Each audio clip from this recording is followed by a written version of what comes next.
This is Papa Smurf. You're listening to Our Lifestyle, the podcast, with ODB and the Mayor.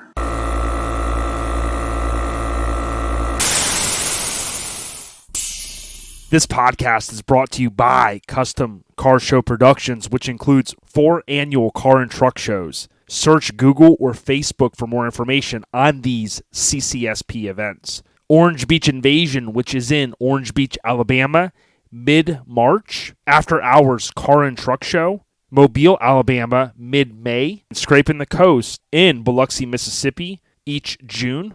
And Bayou Showdown, which is in Slidell, Louisiana. Again, search Google or Facebook for more information. Each of these shows are also available on Instagram. This is Our Lifestyle, the podcast, and we approve this message. Yeah. After this, I don't even want to talk to people. Feel me? Yeah. I'm gonna just get right to it. Yeah. Come on. This is bigger than a post with an irrelevant caption. This is organized knowledge and intelligent action. This is since 06 trying to create legacy. Boss talk, stocks, real estate. Yo. It's Our Lifestyle, the podcast, episode 219. And we are in 2021. Keeping the pedal stomped. We've got so much to talk about, including, man, this guest that we're going to have on this episode. But first, we got Miggity Mike, the Mayor, the Gallivanting Man. Are you still working on your new Gallivanting podcast? Well, since the cat's already out the bag, no, we definitely are getting ready to launch it. I believe should be the beginning of March, the Gallivanting Man. And so basically we're going to be touring a bunch of different cities, just gallivanting all over the place, brother. And definitely look forward to it. It's been a big project. We've been working on it for a while. So basically all that time I had off from the podcast, from here, that's where we were at. We were out gallivanting around these different places that we're going to be highlighting, on the Gallivanting Man. So stay tuned. Man. I love it, dude. Well, if you're a new listener, right, you found us because we have Alex Anderson on this episode. Thank you so much. Make sure you subscribe. Many of you listen to us via various methods, everything from Pandora to Spotify, of course, Apple Podcasts, really kind of being the flagship app that most use if you've got an iPhone. Thank you again. Leave a rating, hopefully a 5-star. Mike, I can tell you this. I don't want to give it all away, but Alex a.k.a. Alex Anderson, what a great guy. And I don't think anybody could out OG him. I mean, I'm putting 4 or 5 O's in front of the G. He's been around a long time, and I cannot wait for people to hear just his story, man. It's pretty freaking awesome. Well, and that is my main reason for, listening to podcasts in the first place is, it's like we talk about the lowest common denominator podcast, and man, 2 of the funniest, my favorite hillbillies of all time, and their stories. And, they just had their uncle on, 87 years old, man. And this guy, you talk about some stories. This guy had some really good stories, life, art, the whole 9 yards, and nude modeling, brother. So definitely if you haven't listened to the new LCD, you definitely need to go out and check that one out. Hells yeah. So we'll see what else we have in store. I think what we're going to do, we're going to try to link up with Josh Ellis. We may use that audio next week. He actually had a homie that passed away, one of the West Coast peeps. So I'd really like to kind of talk a little bit about that. Again, probably 220. I was talking with Josh the other day, and he was talking about some of the old school stuff that Cal Concepts had painted for him with Air Syndicate as well. And I said, why don't we show some love to your homie, and we'll talk a little bit about the truck and, a little bit about the guy's legacy. And unfortunately, he just passed away. So, again, probably going to have that one on 220. But, Mike, again, we got Alex Anderson this episode. OG, triple OG, quadruple OG, really good guy. Some of you know him, some may not. All I can tell you is he's worked on a lot of TV shows, and including the new Monster Garage. I'll call it a reboot. That's the way I kind of see it with the amount of time that lapsed. So he was out there in Texas. I'll let him talk about that. But, Mike, this overview was brought to everyone by our family over at All Time Low Magazine. Remember, it's atlmagazine.com. Order a subscription. Again, they typically sell out, so don't just take our word for it. You can purchase one issue. However, if they're gone, they're gone. ATLmagazine.com. Order a subscription. It's bi-monthly, y'all. They keep the pedal stomped. We support them. Thank you guys so much for all the support. Hey, and don't forget, make sure y'all, if y'all have already done it, ordered that new 2021 calendar. It's on the way. I see a bunch of them all over social media getting posted up that they're receiving theirs. So make sure you stay on your mailman and say, hey, fucker, I want my all-time low magazine calendar. So give it up. Hells yeah, brother. Well, Mike, moving right ahead, we're going to kind of keep this one pretty tight because we've got a lot of audio with Alex, who general updates. And, man, I'm just going to kick it to you first, homie. It's our first non-recap episode of 2020. So, we got the pedal stomped. We didn't take a break from 2020 into 2021. But just kind of generally, Mike, the gallivanting, man, what you got going down? Well, brother, man, the news and the pictures keep coming. And undisclosed shop where my Mazda's at, dude, this thing is looking absolutely killer. And everything that I thought and dreamed of is this guy's making it happen. So I'm really looking forward to having my Mazda there at Orange Beach Invasion. So make sure you guys are there as well. And I think you got some good news to share about Orange Beach Invasion, Jay. Why don't you share that? Man, Mrs. ODB, Maddie, my wife, she went ahead. She booked our trip. We were actually going to be going on a cruise, a Carnival cruise, the following week, starting that Monday, and those have also got pushed out. So what that meant was, although we were planning to go to Orange Beach Invasion, now I don't have to take off as much time. We're going to go to OBI. We're staying right on the water. I would highly encourage, if you get a chance, come out to Orange Beach Invasion. It's one of the best shows you'll go to, an amazing venue at the wharf. But Mike, with us, we're going to be a few miles away. We're going to be right on the beach. I know Josh Ellis and his wife Nicole, they're going to be coming in. They're going to be staying there too. And then, oh, by the way, we got Biggity Boss Bolin. I'm actually yoking him up by the collar going, yo, we got to get to an out-of-state show. And he's going to be coming over. Hopefully he'll bring his shit show of maybe a Lincoln, some bikes, you name it. But, Mike, it's going to be a great weekend. Oh, dude, I can't wait. Always a good time.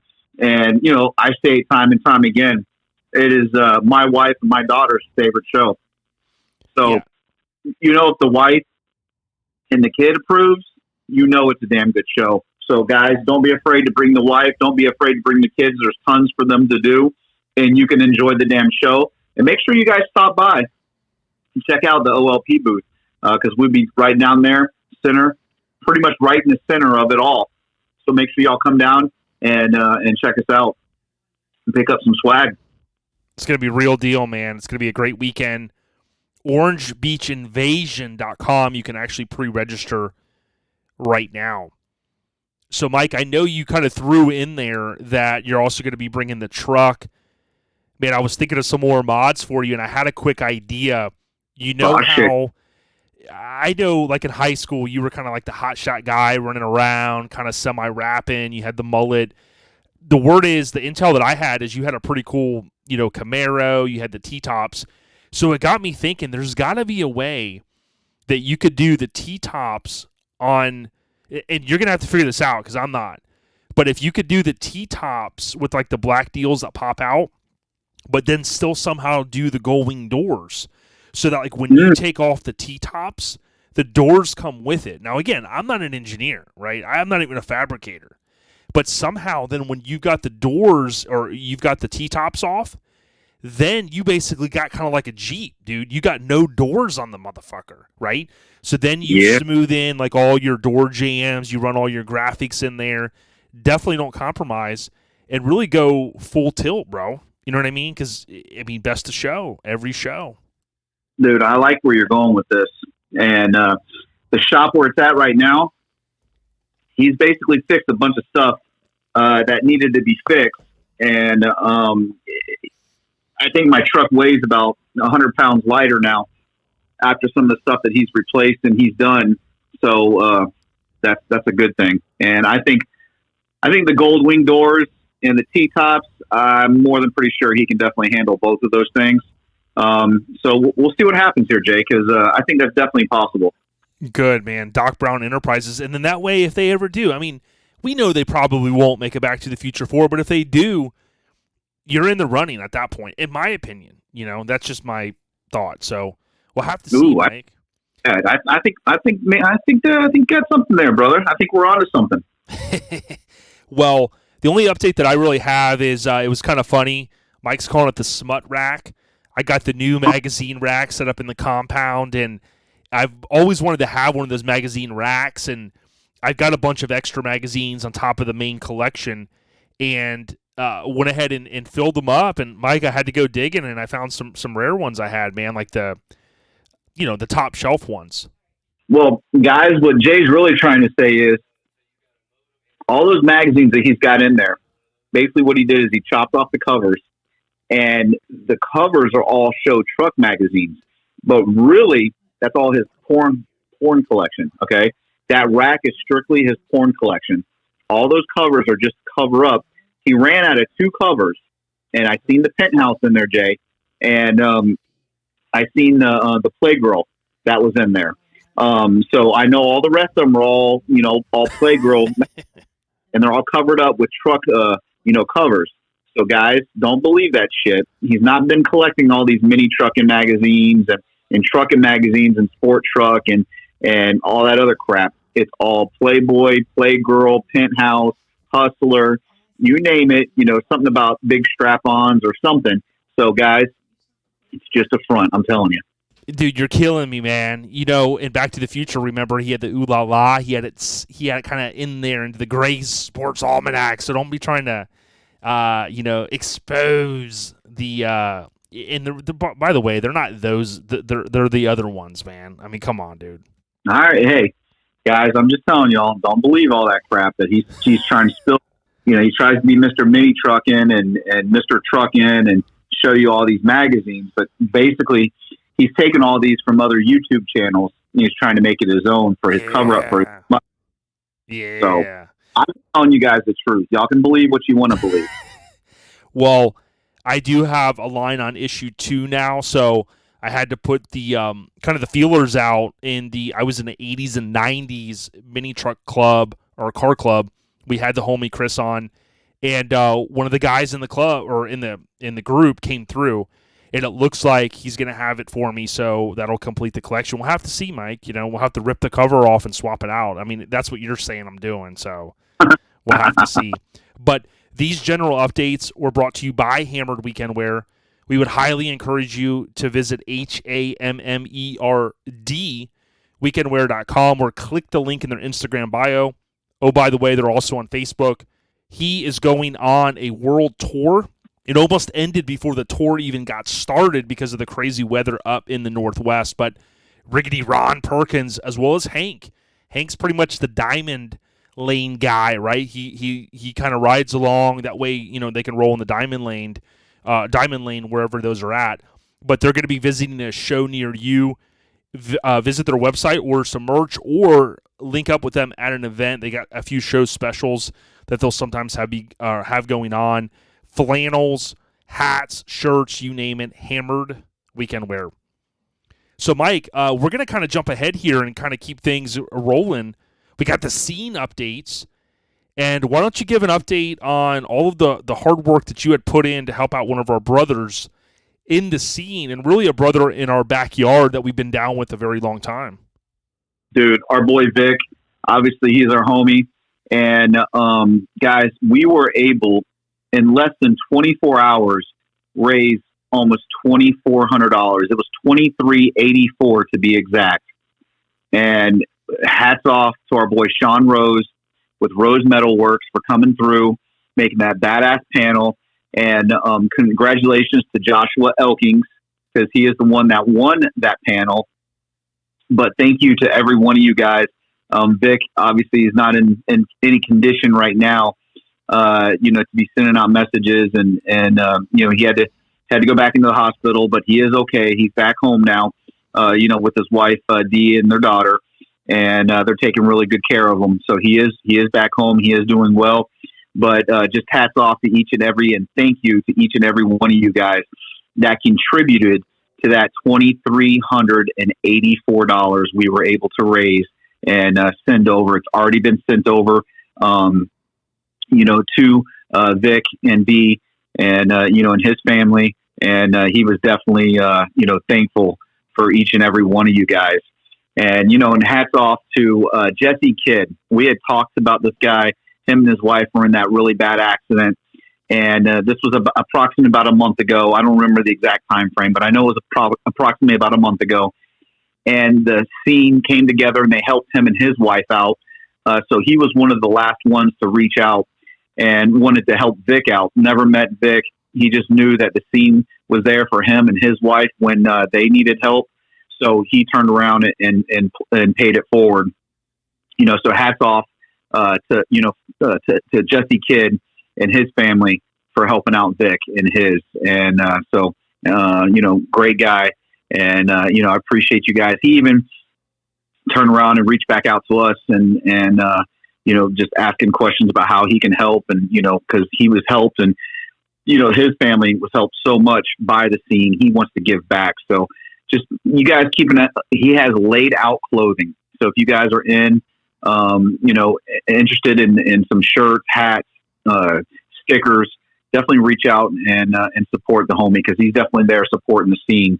And he wants to give back, when because of everybody helping him when he needed it. So, but thanks again to Sean Rose for making it all happen. Yeah, Mike, and you and Shannon, you guys did a fantastic job. I know it's not, and I know it's not easy. You dedicated your time, and you kind of put all this together. Those little raffle things aren't always the easiest, but you did it, I think, the best way you could, and certainly appreciate that. Again, Sean Rose with Rose Metalworks. If you just type in Rose Metalworks on Instagram, it'll pop up there. He's on Facebook. He's going to be on his own world tour, and we got to thank him. We had him on at Scraping the Coast last year. Of course, he had to shed love out, and then we, of course, really partnered well with him, and he was at in our booth and at Mini Gnats, and it was really cool, Mike, because a lot of people came by. I love the concept, and now we've seen other show promoters, right, take note of that. So, Sean Rose, we certainly tip our cap to you. We know that you've been through a lot. You're going to keep doing what you do, and we appreciate you, man. Oh, he's going to keep spreading the love, brother. And when I say love, that's L-U-V, love. Real deal. So there's the Vic update. I wanted to let everyone know we'll go through in the coming episodes the new street trucks. So what we want to avoid is we want to avoid giving away everything so early. So get your hands on a copy. Now, it's February 2021. I just got my copy a day before we're recording this audio. So, let's say mid-January. I think that's a good kind of, couple weeks before the month starts. We know some magazines will come even earlier than that. But it's really awesome. I just want to say there's a mini truck on the cover. There's a mini truck on the cover for show coverage for Slamboree. You then have Eric Tapia. Now, I messed up before. I made a mistake, and I said the wrong photographer. Jonathan Hawkins, our homie, our brother, he does a lot for the scene. He shot Eric Tapia's S10, and you'll see it in this issue.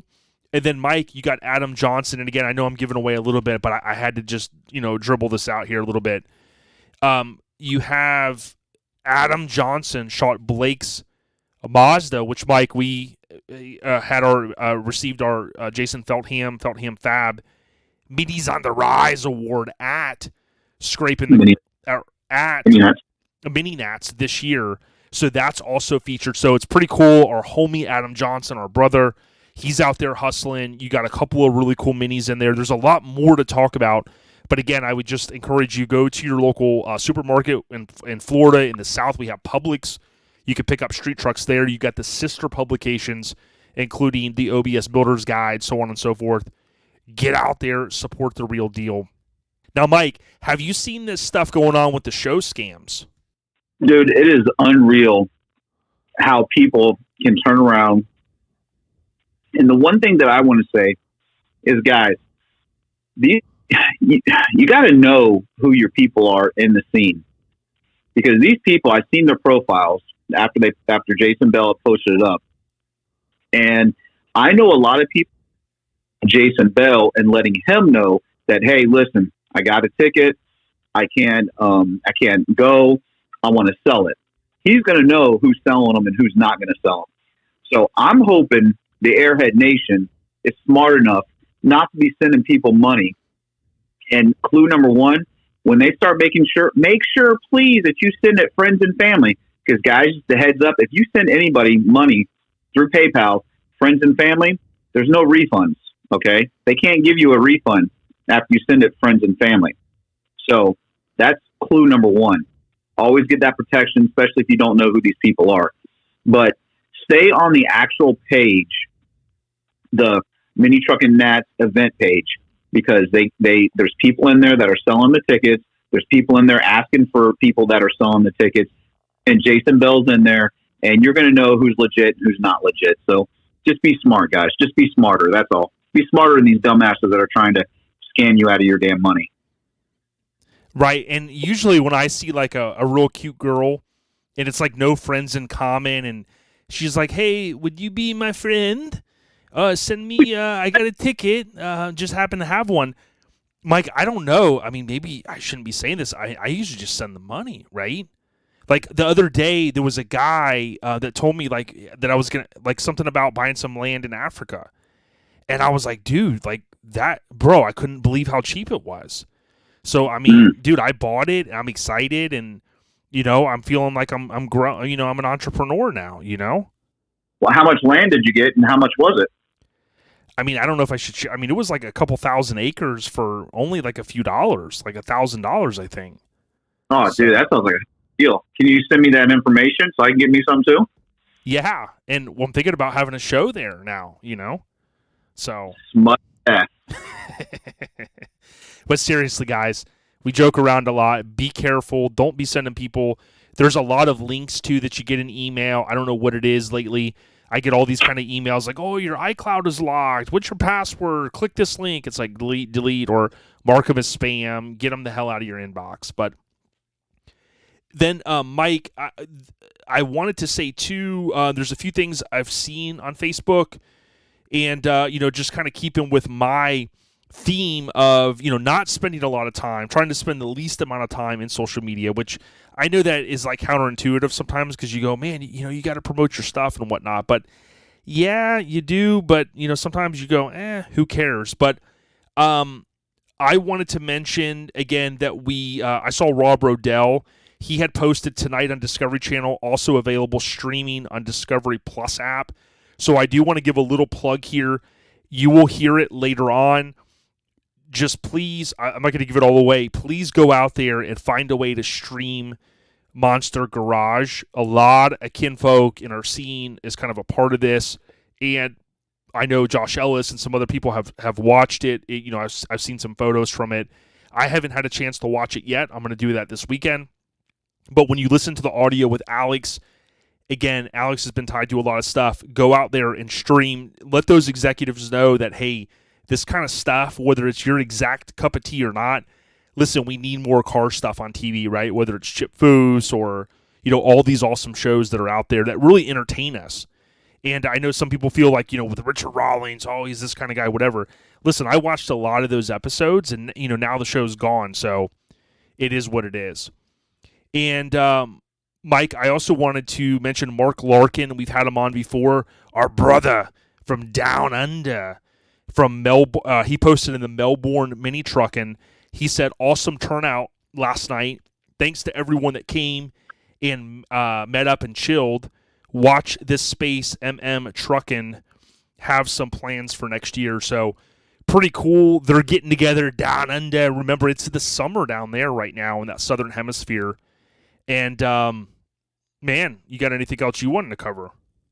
Well, the one thing that I do want to cover is the fact that After Dark, my car and truck show, is right around the corner. And you talked about Hammered Weekend Wear. Well, that's the first stop on his tour. And so, guys, you don't want to miss out. It's going to be February 13th. They're at Quaker Steak and Lube. They're in Clearwater, Florida, and we're going to have the host hotel is right behind the Quaker Steak and Lube, so it's like walking distance, guys. You can see your truck from the hotel. They're in the parking lot. There's tons of trailer parking, so you don't have to worry about that. Right there behind the hotel, right there. It's all on the same property. So, guys, it's really close. And we have a bunch of great sponsors that are going to be there. You've got R&R Tire Express, one of the title sponsors. Feltham Fab's one of the title sponsors. We got Stingray Chevrolet, is a title sponsor. All Road Automotive, title sponsor, and Rolling Sound. So definitely want to send a shout out to those guys for coming on board and being title sponsors. And we got a crap load of, actually, I got a box I just got in from Modified. I'll be doing a open box here real soon, unboxing and showing everybody what they sent us for giveaways. I got the Feltham Fab skate deck that he just finished. I posted that up as well. That's going to be a giveaway.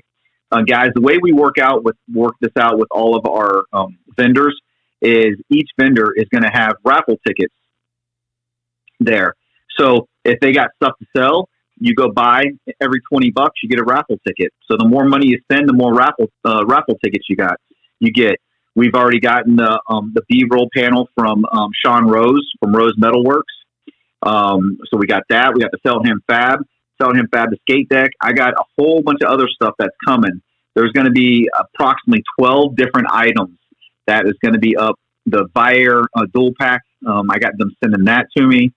I got other skate decks, other artwork pieces, all After Dark related. So there's going to be lots of good stuff there. We're going to have show shirts this year. Of course, the artwork was done by Graphic Disorder, and we're going to have those for sale. We're going to have show shirts. We're going to have skate decks. We're going to have stickers, banners, you name it. It's going to be right up front of the restaurant. All that stuff's going to be available.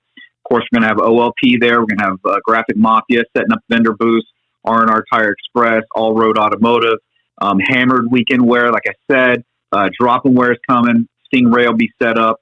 And the guys over at Sickness Video are going to be doing the Wicked Big Beer Pong tournament once again. And then my good friend over at Corey over at Flop Shots is going to be holding a cornhole tournament. And he just sent me a picture of the cornhole boards. The cornhole boards are going to have the artwork on it from this year's After Dark's artwork. And that's going to be on a set of cornhole boards. And that is going to be going to the winning team. So when y'all get there, make sure you sign up at the DJ booth. And Flop Shots is going to be set up the cornhole tournament right there in the center of the vendor row. And we're going to have a cornhole tournament. The winner is going to take home those After Dark cornhole boards. So you definitely don't want to miss out on that. I'll be posting up the actual picture of what the cornhole boards are going to be looking like here real soon. But that's pretty much what I got. Like I said, Saturday, February 13th. And but OLP is also going to be sponsoring another cornhole tournament, not only at Relaxing on the Ranch, and that's going to be on March 6th. But Jay, there's going to be another show that we're going to be at, that we're going to be hosting a cornhole tournament at. You know what show that is? Also in Florida? Made of Steel, the 14th and 15th of May. And I know what you're thinking. You're going, damn, ODB, that's 4 months away. Yes. But Mike, I don't know if you saw this. Made of Steel, we always talk about incremental improvements, whether you're a podcast, a truck builder, enthusiast, you name it. But the incremental improvements that they're making is they're making it easier for you as the showgoer to get out there and support their event. It's Mild to Wild presents the 7th annual Made of Steel. It's, again, the 14th and 15th of May, 2021. It's in Dover, Florida. And they now have pre-registration open is what I saw last. Now, they They do post a little bit on Instagram, not as much, which is not a bad thing. Just throwing that out there. If you type in on Facebook Made of Steel Show, or Made of Steel, or rather, that's going to pull right up. Of course, they have all of the details there, and pre-registration is open. He posted this about a week ago. We didn't get to cover it last week. Pre-reg is now open. It's very easy to do. MadeOfSteelShow.com, and go ahead and pre-reg. The cool thing is, if you go out there, you click on the little kind of menu deal, and then they've got the pre-registration form says that it ends on April 1st. You can kind of punch in all your information. It's super easy. The pre-reg is only $30. You can pre-reg with a tent for camping for 2 people for $90. And then, of course, they've got, if you want to bring the RV out, and that's a little bit more expensive at $130. But you can subscribe to their newsletter, and most of all, support The Real Deal. We love this show, Mike, and we're excited about Made of Steel. May 14th and 15th, we'll also be hosting a cruise out to that event in Dover. Absolutely, brother. And when you guys come to the show there at Made of Steel, make sure you come to our booth and sign up for the cornhole tournament, because we'll be the cornhole tournament will be right there in front of our booth. But make sure you guys get signed up, because we're going to have a limited number of teams that are going to play, because I think we played with too many last year, and we're going to try to hold it to a minimum this year so it doesn't take so damn long. 100%. And I guess to close it down, I forget if you mentioned this, but Jason Bell was very clear when we talked about the show scams. He asked that you please do not post, if you post the photo of your ticket, right? So that, I mean, that's a cool thing. You get the golden ticket, you're excited, you want to post the photo. Don't post the number on it, because I think some of these scammers are going, hey, I've got it. And if you, let's say you were going to buy one from a homie, or someone's like, hey man, whatever, you want to reach out to Jason Bell, just how it sounds, on Facebook, and he'll confirm if it's a legit one, right? Or who actually owns it. So, if you're sending your money to somebody like in Africa or Sweden or wherever, and, they're like, I got 31. Well, he'll confirm the owner's name. And, again, some of those scams out there, just be wary of them. Oh, absolutely, brother. Definitely. Be smarter than them, too, please. Yes, sir. The Scene Updates is brought to you by our family at Custom Car Show Productions. This includes their really 2 main events, Orange Beach Invasion and Scraping the Coast. OBI, again, is mid-March. Scraping, though, 19th Annual is the last weekend in June. It's the weekend before our Independence Day weekend. So if many of you have got that weekend or that week off, come on out to Biloxi. It's going to be hot. It's going to be a fantastic weekend. I guarantee you will just be blown away by how awesome the show is.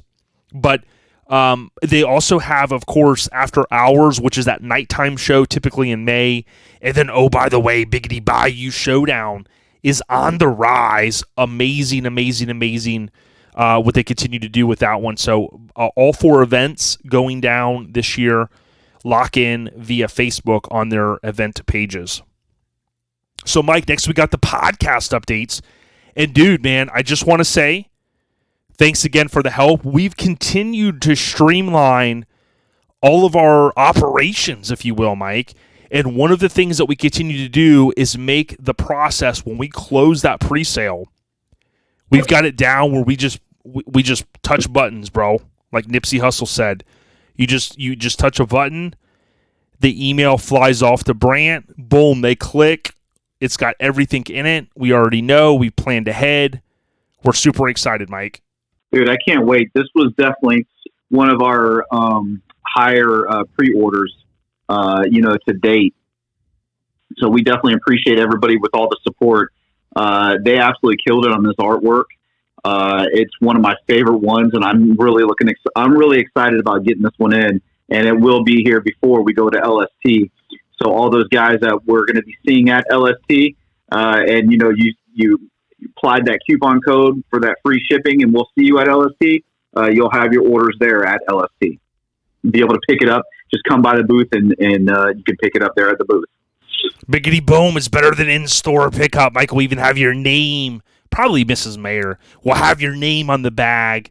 You'll be set. LST Conroe, Texas, the last weekend in February. You don't want to miss out. It's the 10th annual. LoneStarThrowdown.com for more, or on Instagram, Lonnie Radar. They keep the pedal stomped with those posts. Cannot wait for LST 2021 in just 6 weeks or so, give or take. Absolutely. Because I tell you what, if you guys haven't seen those trophies that they're already pumping out already, I mean, it is unbelievable. Our boy up north there in the North Pole, I'll call it, because it's got to be. If it's cold here, it's got to be freezing there. He's killing it once again on these trophies for LST, and we're going to be at the same spot we were in last year. And like they've already said, the pre-registration is sold out. So just be on the lookout on the event page for for people selling their tickets to be able to get in. But spectator pricing, it's available. It's there, and I believe it's $20 per person for the weekend. Hells yeah, brother! And I did forget to mention this one, or actually, I'll mention it on the next segment.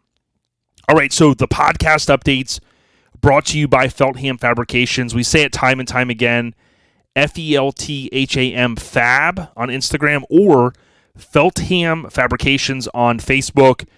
A number of our awards each year are custom painted by him. If you follow him on Instagram, he's got a post every day about 7 to 7:30 in the morning, and it's unbelievable what this guy can produce. He does awards for some of the bigger shows. Most importantly, he's passionate about the scene. He'll paint graphics on your house, your car, your mailbox, your significant other. I know he's done that, a couple times, I'm pretty sure. But Feltham Fabrications, a good dude. If you're a show promoter and you're maybe looking for some awards, maybe a best of, something unique, hit Jay up. He'll take care of you. And oh, by the way, Mike, he's the kind of the go-to guy now for those Yeti-style cups, as I call them. If you want one custom painted to match graphics, you name it, don't compromise. Go to Jason Feltham at Feltham Fab.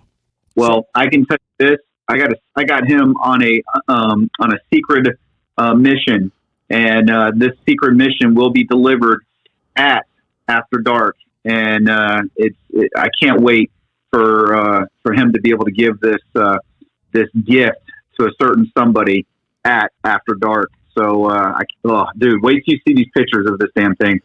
It's going to be badass. And he's already starting off 2021 on the right foot, because he's already popping out some damn skate decks that he's absolutely killing it on over there. So, guys, definitely reach out if you need any kind of artwork, and let Feltham Fab put some of that finger paint to good work. Cannot wait, brother. Cannot wait. Okay, so next we got the Airhead Nation updates. And, Mike, this one's with a little bit of heavy heart. We don't talk, let me say it like this.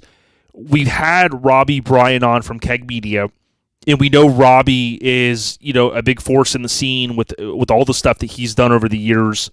We know that he's a partner with Greg for Orange Beach Invasion.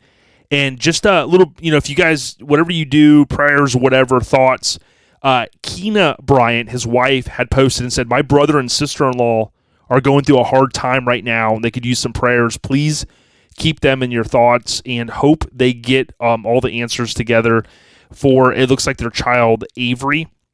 Avery hadn't been doing well, and, they posted a picture that's hard to see, a little one that's, struggling, right, with some health challenges. So send some good vibes their way. And so that's first, wanted to kind of throw that out there. And then on the flip side of that, Mike, wanted to give a huge shout out to Matt Middleton from Small Town Throwdown. Of course, he's got a cast of characters in that club, a Vertically Challenged, that, of course, always help out. But Matt Middleton, he had posted, this is a kind of a really cool one. He says, so Caden, my son, asks me this morning, quote, Daddy, when are you going to get your mini truck back so you can bring me to school in it?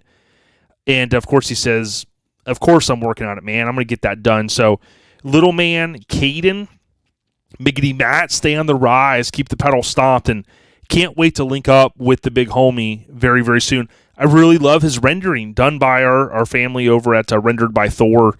and Mr. Jake. Love that little mini S10 he's got going. And Mike, he's definitely on the rise. Oh, always on the rise.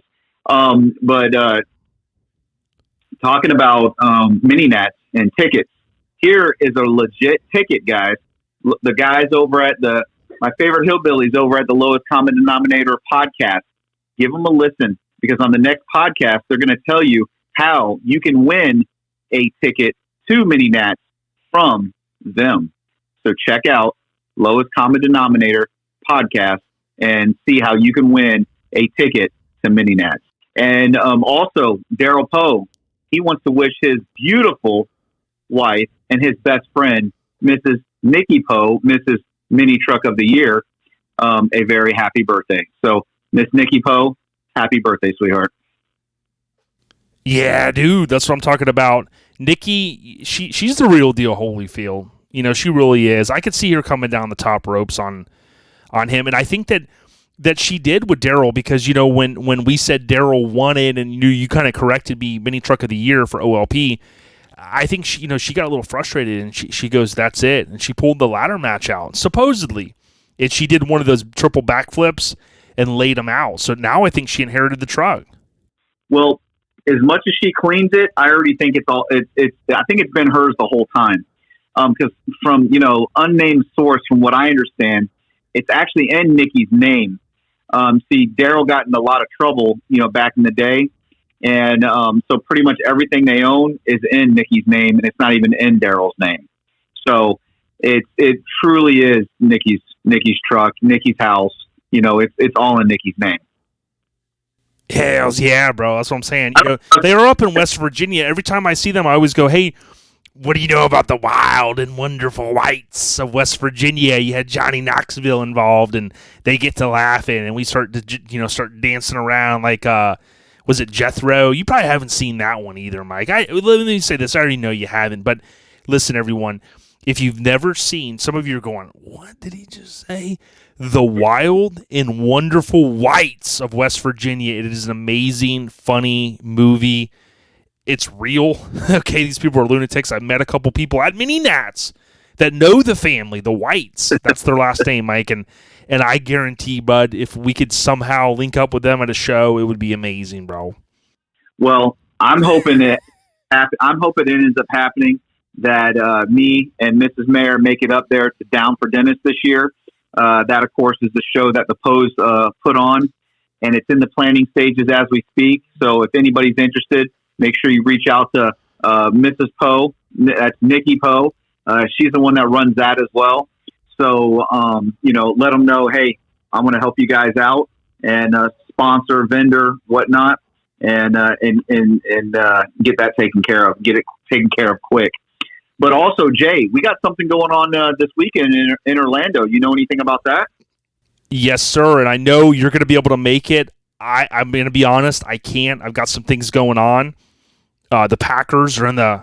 Where's Jim Mora at, Mike? Give me a Jim Mora. Playoff? You got to get a little higher pitch, like, playoffs? Kind of like that. I don't know. I got to practice it, but...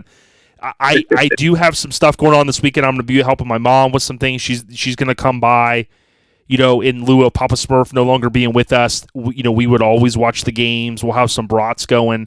That's really what I've got wrapped up on Saturday. But I know on the 16th, Mr. Gallivanting Man, there's not an exit he doesn't know in Florida. There's not a back road he hasn't traveled. Biggity Mike the Mayor is going to be over in O-Town with Mr. John, his bodyguard, John Lopez, and they are going to be at the amazing bowling tournament. And, Mike, what's it called? It's called Dragging the Alley, put on by our boys and girls here, Aftermath, Florida. So like Jay said, it's going to be at the Boardwalk Bowl in Orlando this Saturday starting at 10 a.m. It's going to be a show and shine out in the parking lot. And then the the bowling competition is going to be going on inside, obviously. So, guys, in town, out of town, whatever, just come to O-Town and let's have a good time. You can definitely make a whole weekend out of this because there's plenty of stuff to do there in Orlando, Florida. Yeah, I love if you go look at Dragon the Alley, just how it sounds on Instagram. look back at their post on October 2nd. Their last hashtag was COVID sucks. So it got flagged by Instagram. So it had the little for information about COVID-19 visit. And I was like, man, that's some crazy shit. But good people. And I know, Mike, you're going to have a tick mark up on me for this one. I appreciate you going out there and representing. So stay tuned, everyone. Okay. To kind of move it ahead here, just a couple more things we want to hit on. And the Airhead Nation updates that we just had covered is brought to you by Garage Gear Clothing. We say it time and time again, if you visit garagegearclothing.com, they've got the free shipping. They're also at events nationwide. We saw them at Mini Truck and Gnats. You will see the booth at LST. Now, I can't guarantee it, Mike, but if you go up there and you spend some money and you let them know that OLP sent you, they'll usually kind of, maybe hook you up. With maybe a lanyard, maybe a sticker, something like that. They are great people. They have a lot of passion for the scene. They've got an amazing booth that they have set up. Go by there. Let them know that you appreciate them supporting OLP. Maybe pick up a shirt for the missus. Pick up some holiday gifts early this year by going to garagegearclothing.com. Mike, next we got the throwback term of the week. And check this out. This one's brought to you by who's our favorite DJ that's down with OLP, that rocks with us, and that's going to be DJing Scraping the Coast. Shit. What's that guy's name? It rhymes with Hayes. Dave? DJ Dave? DJ Mays. And what he wanted me to tell everyone is that we need to get the viewership up this week, right? If we do, he's going to hit a milestone. Please, okay?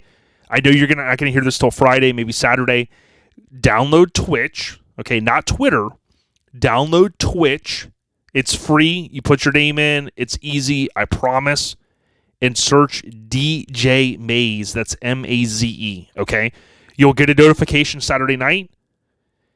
Go out there and please tune in, watch it. We'll ask some funny questions. What club you from? What's going down? We always do the little chat in there, kind of reminiscing of the Street Source days. And the set that he plays is amazing. Mike, just about a week ago, DJ Magic Mike, the DJ Magic Mike, and we're not talking about Mike Murray because this motherfucker can't DJ, okay? Nope. DJ Magic Mike. He is going, he actually came into the chat and he was rocking with them. So he's showing some love because we always flip over to DJ Magic Mike and he gives shout outs. There's a lot of cool stuff that we do. So please go out there. If you can't go this Saturday, still download it and follow because you'll get the notifications. He's also been doing the Thursday night jams. So get out there and check it out. But Mike, this throwback term is brought to you by DJ Maze and it is Ghetto Blaster. Okay, you remember, and I know that's probably not politically the right statement, I don't know, but we all know that Ghetto Blaster's like the big boom box, dude. And I'm looking for a classic one to go along with the tape collection. I've got one, Mike, but it's a digital photo only. Remember I put it on the tablet and I carry it around? Oh, yeah. It just doesn't have all the nostalgia to it, though. So if you've got a Ghetto Blaster, you guys know what they are, the big stereos. Think LL Cool J, I can't live without my radio. ODB can't live without his Ghetto Blaster.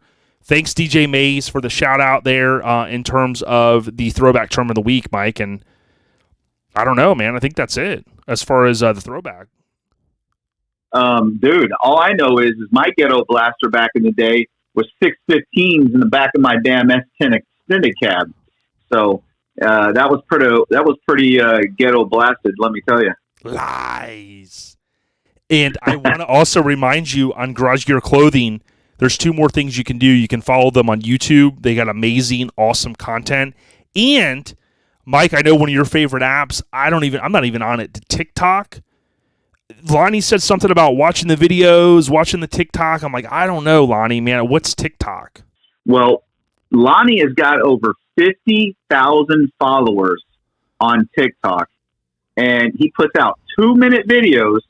So, guys, make sure you go and you watch those 2-minute videos because when you do, all the way from the beginning, all the way to the end, Mr. Lonnie gets paid. Hells yeah, our homie Lonnie. And Lonnie, He's going to be in the... Wait, I can't say it yet. I'm not allowed. Okay? I'm under embargo. I can't say it yet, Mike. Can't give the update. But we got two more, or actually one more segment. What's trending in social media? Brought to you by Graphics Mafia. And Mike, dude, you said it earlier. Let's hear it one more time. The Jim Mora, the famous P word from Jim Mora. Playoff. There you go. There you go, man. It's the playoffs. I know not all of you are football fans, but I tell you what, my wife's team got stomped in the ground.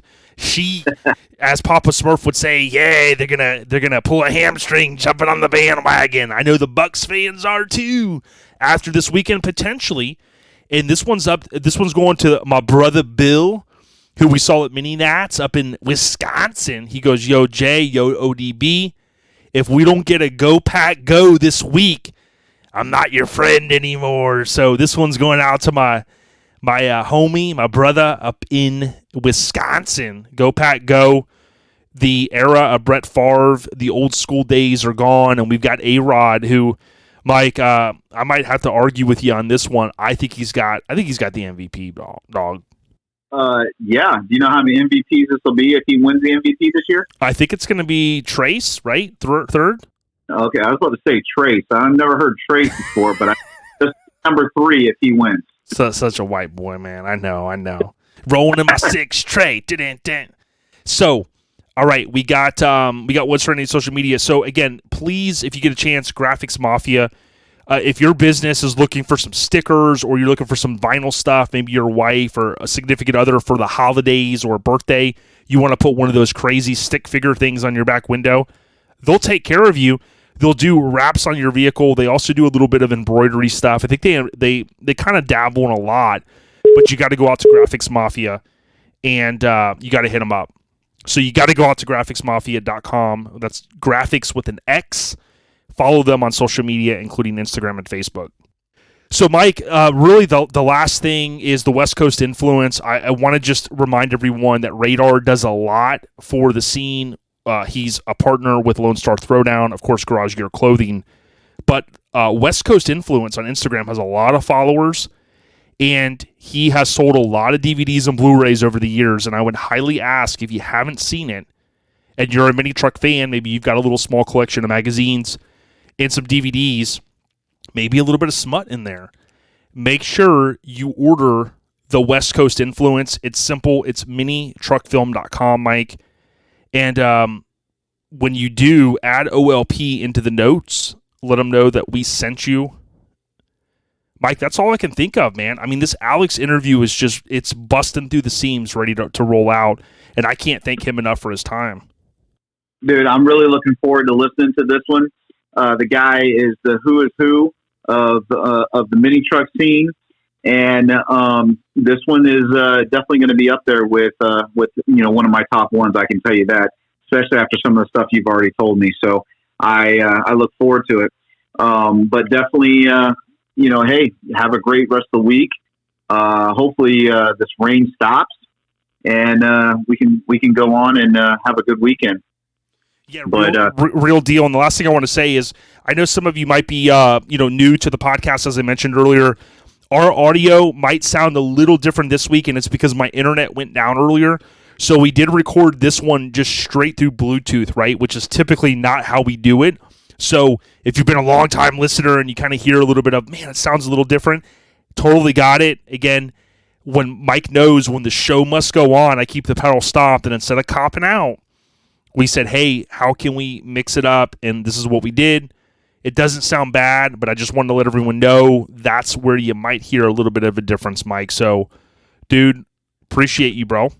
Absolutely, my man, and appreciate you, and thanks for everything that you do, and thanks to the Airhead Nation for tuning in every week and listening to us, two fools. We definitely appreciate it, and Airhead Nation, with that being said, we at you. Be safe. Peace. See ya.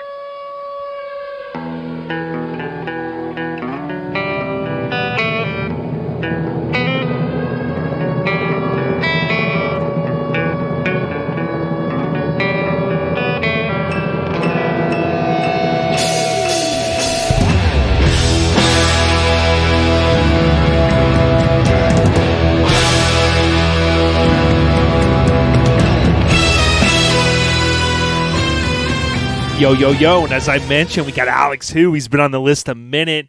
So freaking excited. I remember being at Showfest back in the day with this crazy homie running around. We had a damn good time. But Alex, I want to just say welcome to the podcast. Thanks for your time. Hey, Jason, thanks, man. Sorry it took so long. Oh, it's all good. Life gets in the way, right? It just gets crazy. It does, so man. How you doing, man? Dude, everything is good. I think most of us were just like excited to be past 2020, but you think 2021 is going to be better? No, I think 2021 is like they said, just wait till he turns 21, starts drinking. Oh, I'm telling you, man. Dude, I felt really old the other day. It was right before the new year, and I was pretty sure we were at a place buying lotto tickets or something, and there was a sign that said, you can't buy beer unless you were born. It was like December 30th of 99 or some shit. And I was like, dude, really? I'm like, that's not cool. Yeah, well, my oldest daughter is going to be 25 in August. Yeah, so. Yeah, congrats, dude. That's awesome, man. I'm going to be 58 this summer. Okay, dude. I was going to say, man, I thought you were like 38, man. Oh, well, thanks, man. I appreciate that. But yeah, I'm a wee bit older than that. 38 in mini truck years, you know what I mean? Yeah, exactly. When I first started driving, you could still buy a brand new 620. Yes. Back when trucks were like, weren't they? They were like $6,000, dude. I swear they were, man. If you look at the old ads, like if they were totally watered down, no carpet, I swear that the number on it was like 59 or 6, maybe 6,500. I don't even think. I think in the late 70s, you could get one for about $4,500 if I remember right. Yeah, coming out of the high gas prices and all that, everyone dumping the guzzlers as they call them for the middies, dude. That's how they got started. I swear, man. It's like it's crazy to see. I went to my first show in a brand new 620. Dude, with fender flares and Krager's on it, and a camper shell, the step wing on the back. Dude, there's no way you could say, Alex Who without saying quadruple OG, man. I mean, if you've been to that, man, going back to that era. It's funny now, though, too, man. We'll talk more about this, but when people say, oh, that's old school mini trucking, and they're talking like 90s, I'm like, dude, we got the forefathers that came way before this. So when I got my first 620, I was working for Pete Santini, and Jerry Johns was from Sir Michael's was over there, and he helped me do my tailgate. He heat shrunk the letters down in there. Took a torch, heated them up. Yeah, made me a roll pan, shaved my handles, just left a lock in the driver's door. OG, man, that's OG right there. Hell yeah, it is. And I was just looking through my Truckins the other day. Pete's truck was on there, man, way back in that little blue one he had. And it brings that was back his daughter's truck. Yeah, I used to drive that truck around. Yeah. Yeah, dude. I mean, that's like to me, that was like the heyday before the the golden era, like in the mid '90s, man. Yeah. That was that would have been the early '80s, and then we did that. Randy's truck, who worked at Johnny Speed and Chrome mini truck store. He had that pink 720 with a newer bed on it, and then it had pink graphics on it, and it was convertible. It had a removable hardtop, and then it got a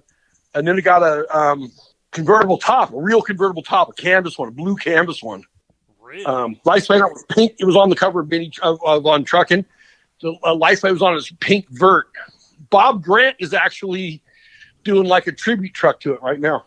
Yeah, I heard something about that, and here it is. I got it. It's April 1990. It was when the real hot chick in the bikini, and then you got the Nissan with it says Santini's graphics, dude. I mean, how epic was that blue truck, man? Yeah, that was cool. Yeah. Well, let me ask you this. I know we got off to a crazy start. Like, man, how you been doing? Everything going good for you? Yeah. Everything's going good. I was in Texas for a while. I working with Bill over at Extensive doing Texas Metal, and then we started filming Monster Garage in Austin. So I shot over there, and we did 8 episodes of that, which are just starting to air now.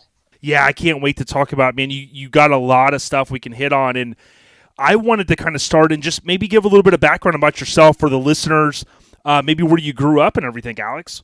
Okay, well, I grew up in West Garden Grove, just right on the edge of Long Beach. LBC. Went to Pacifica High School. Yeah, went to Pacifica High School. A lot of mini truckers will know from Pacifica. People that came out of Wes Allison, the photographer, came out of there.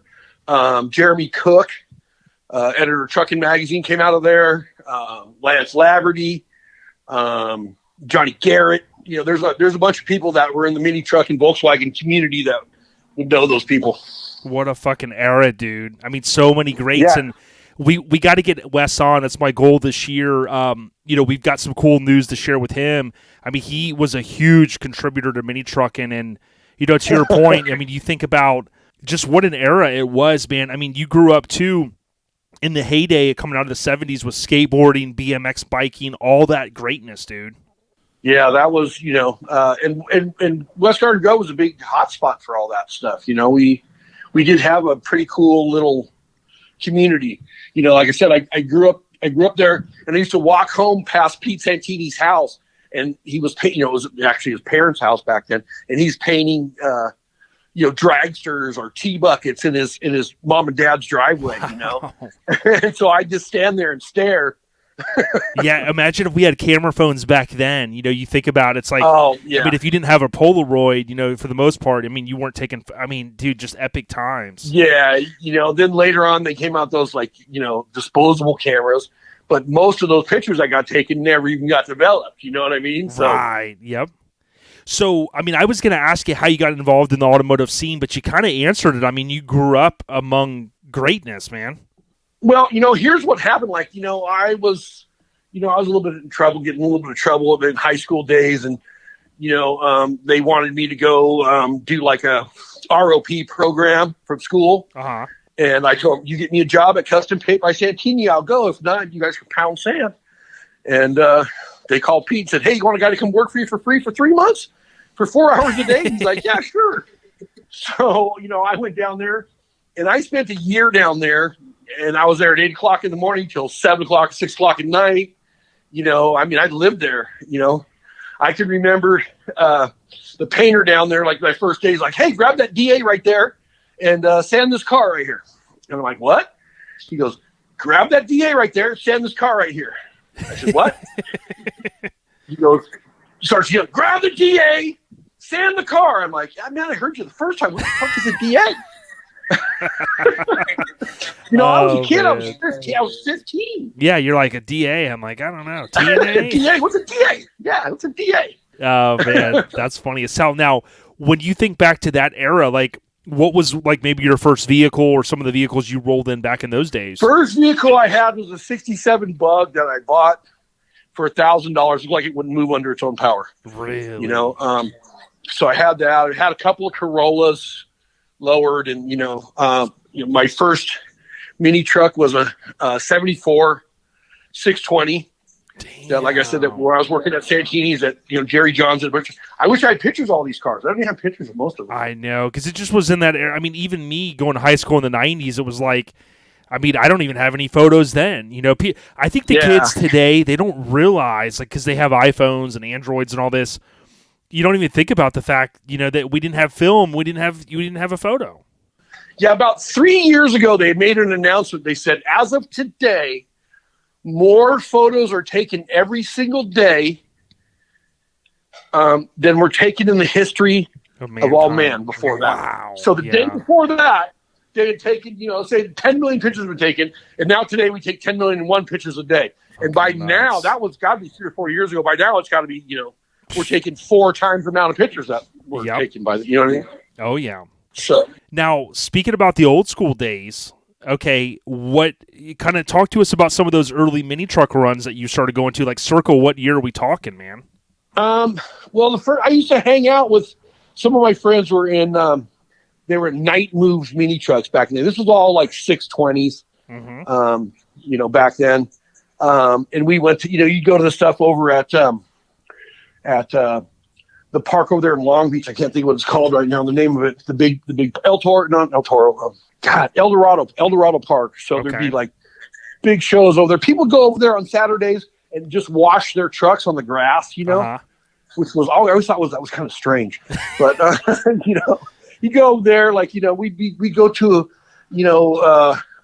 whatever we could, back then we didn't even have driver's licenses. So, Yep. Wherever you could get to, your friends were going, you jumped in the back of the truck, they had shells with camper with, carpet kits in the back and, Yeah. And one thing that I've always, a lot of us, I mean, you kind of lived it, but a lot of we all believe like the mini trucks really kind of came out of the high gas prices, the van guys and stuff.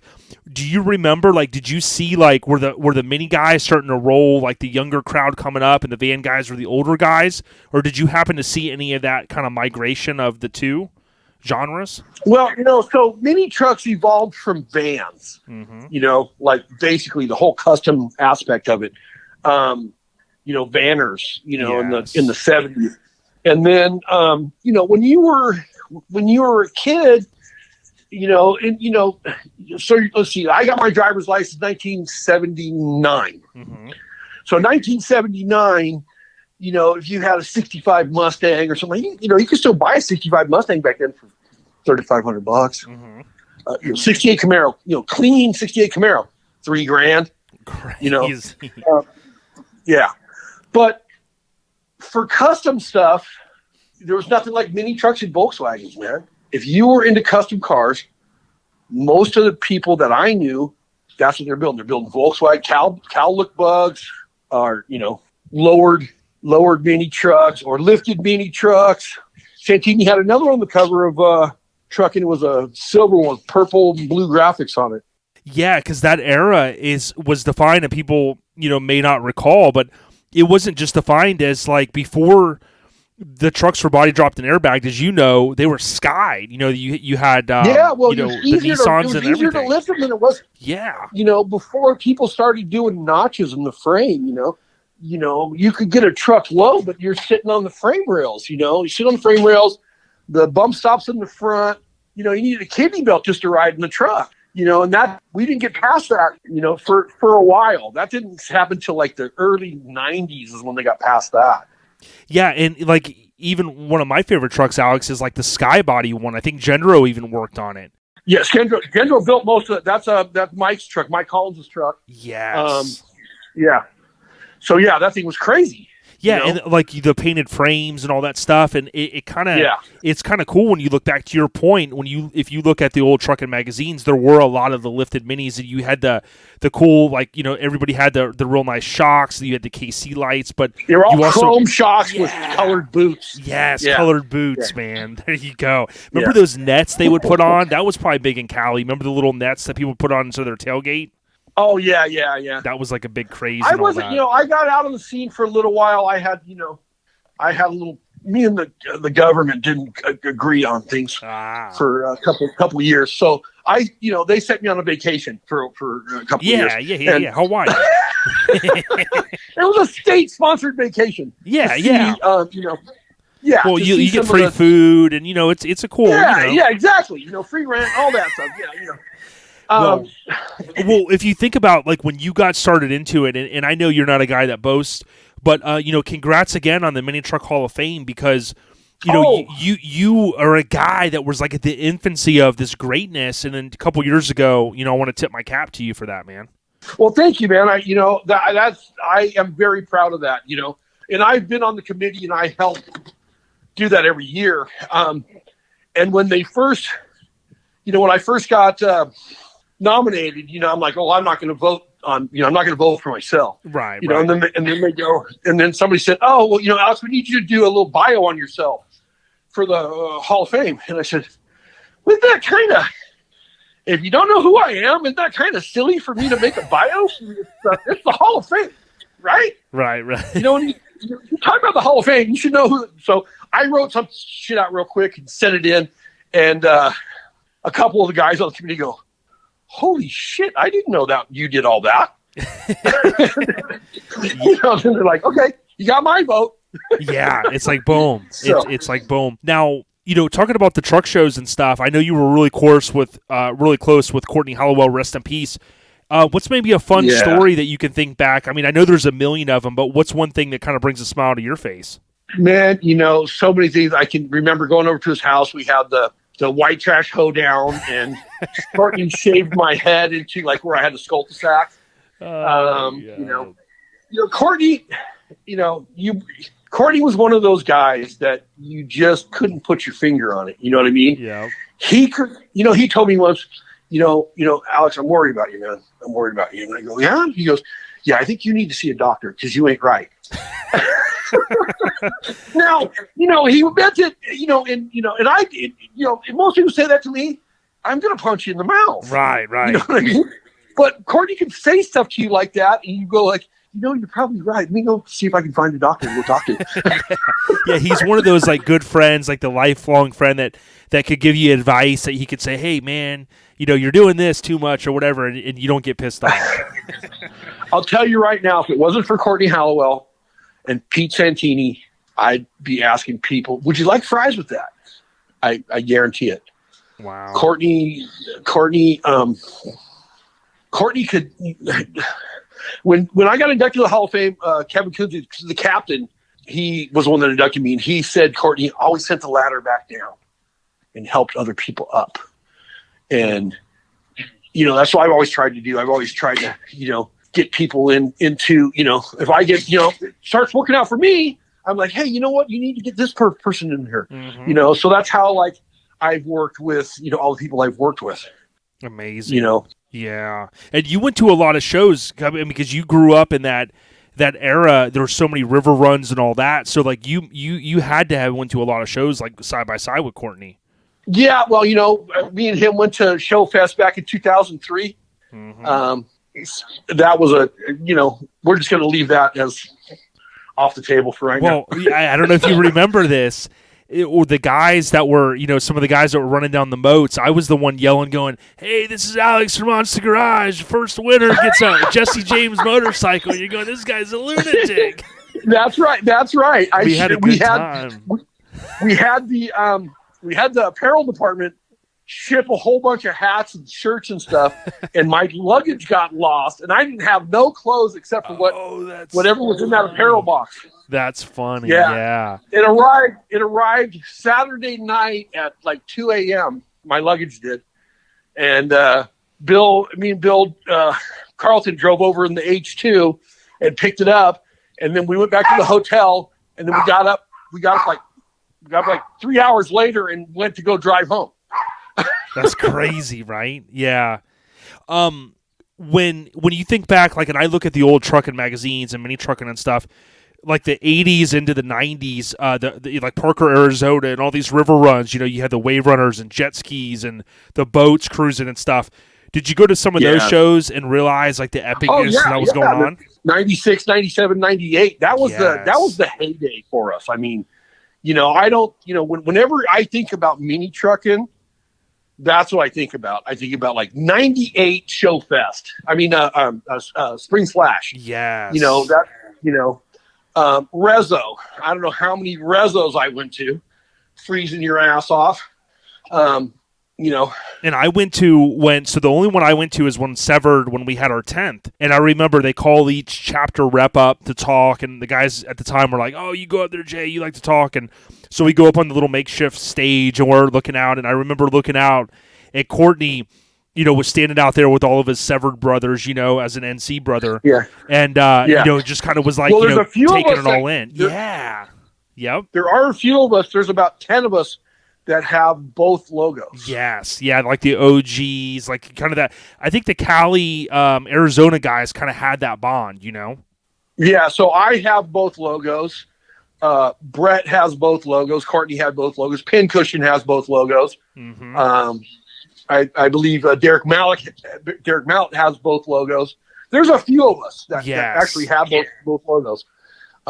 People will say, like, see me wearing a Severed shirt and go, hey, I thought you were an MC. I go, I am. Yeah. And it was like the lowest brotherhood. Too. Yes. Yeah, man. It's classic.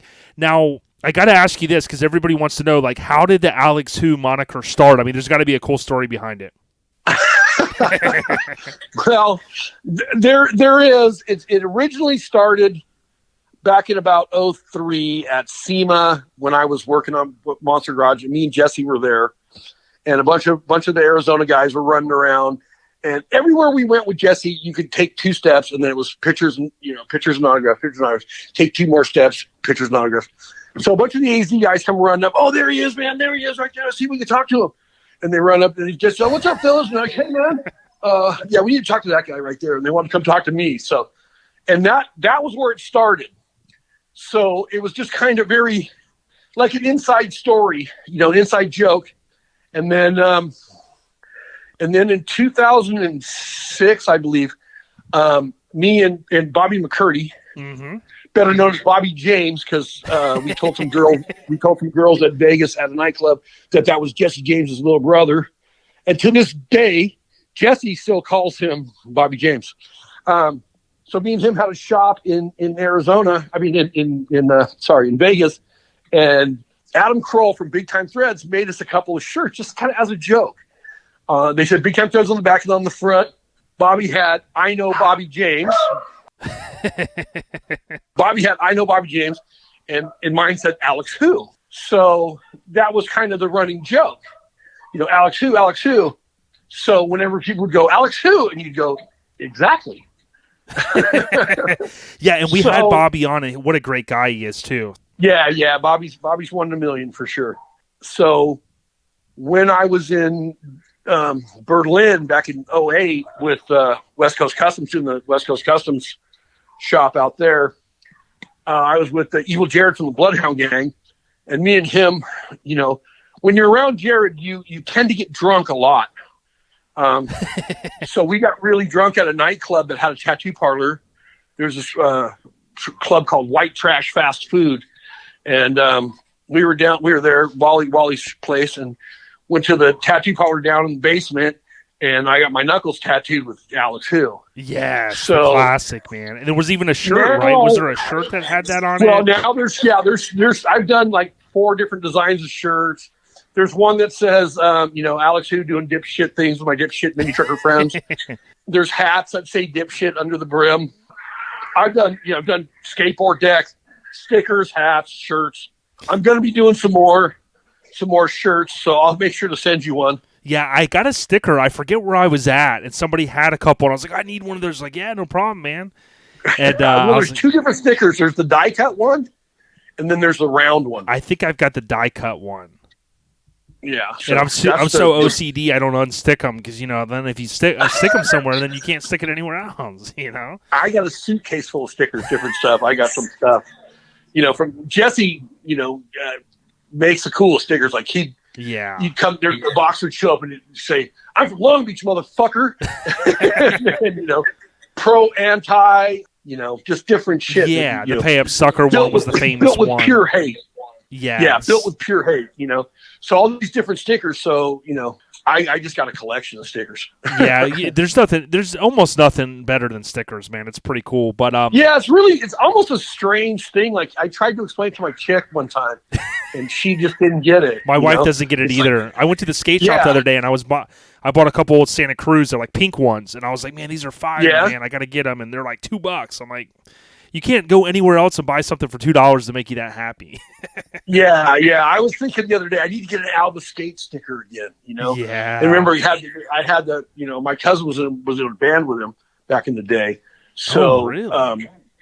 So we used to get the decks and stuff, and you get stickers, and then you did all the layers of stickers. Mm-hmm. So like the different colors, do like a shadow, drop shadow on it. Yep, exactly. Yeah. Let me ask you this. So you hinted earlier, going back in my mind, I wanted to kind of ask, like, how did you get looped in with West Coast Customs? Because most people that are listening probably know, but you worked on shows going all the way back to the MTV days.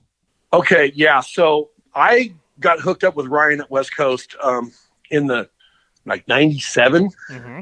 I had an 82 Toyota truck, and I was looking for an intake manifold for side drafts for it.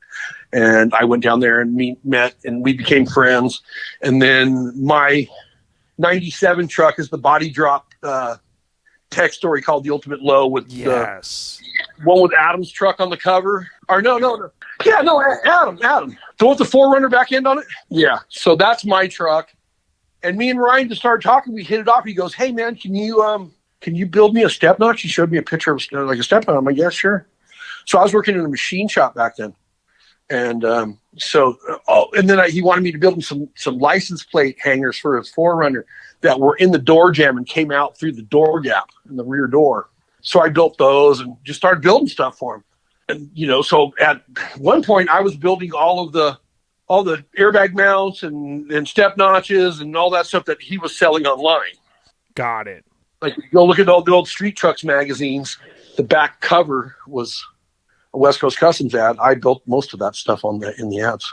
Yeah, see, that's killer. And here's what I got from my research. So you got March 98 was Joe Musso's truck, right? That's the one that had the Joe 4Runner. Musso, not Adam. Yeah, and then Joe Musso's truck, yeah. And if I remember correctly, I think it was like May 94, they ran a tech article about, it was called The Ultimate Low, but it was about how to body drop your truck. I can't remember if that was yours or not. No, not the one from 94. It's from 97. Yeah, dude, that truck, Musso, because the that one was... that Joe yes. It had like fake Antero 143s on it. Yes. 16-inch wheels, and yeah. So that was it was a black and white tech. Yeah, that truck is amazing. So, like, when you meet Ryan, you start buying stuff from him, you obviously formed a relationship to a point where he was like, yo, was he just like, yo, you need a job or what? What's up? When you coming to work for me? Well, the funny thing is I never worked for Ryan until, like, we've been friends for about 6 or 7 years before I'd ever actually worked for him. I built him a lot of stuff, and he'd buy stuff from me, and I'd buy stuff from him, but I never worked for him. When I went to work for him, I was working on... So I worked on Monster Garage, and then I went to work for Jesse James. I ran the car department at West Coast Choppers. Okay. And then Ryan was filming Pimp My Ride, and he was like, come on, man, you got to come work for me. Come work for me.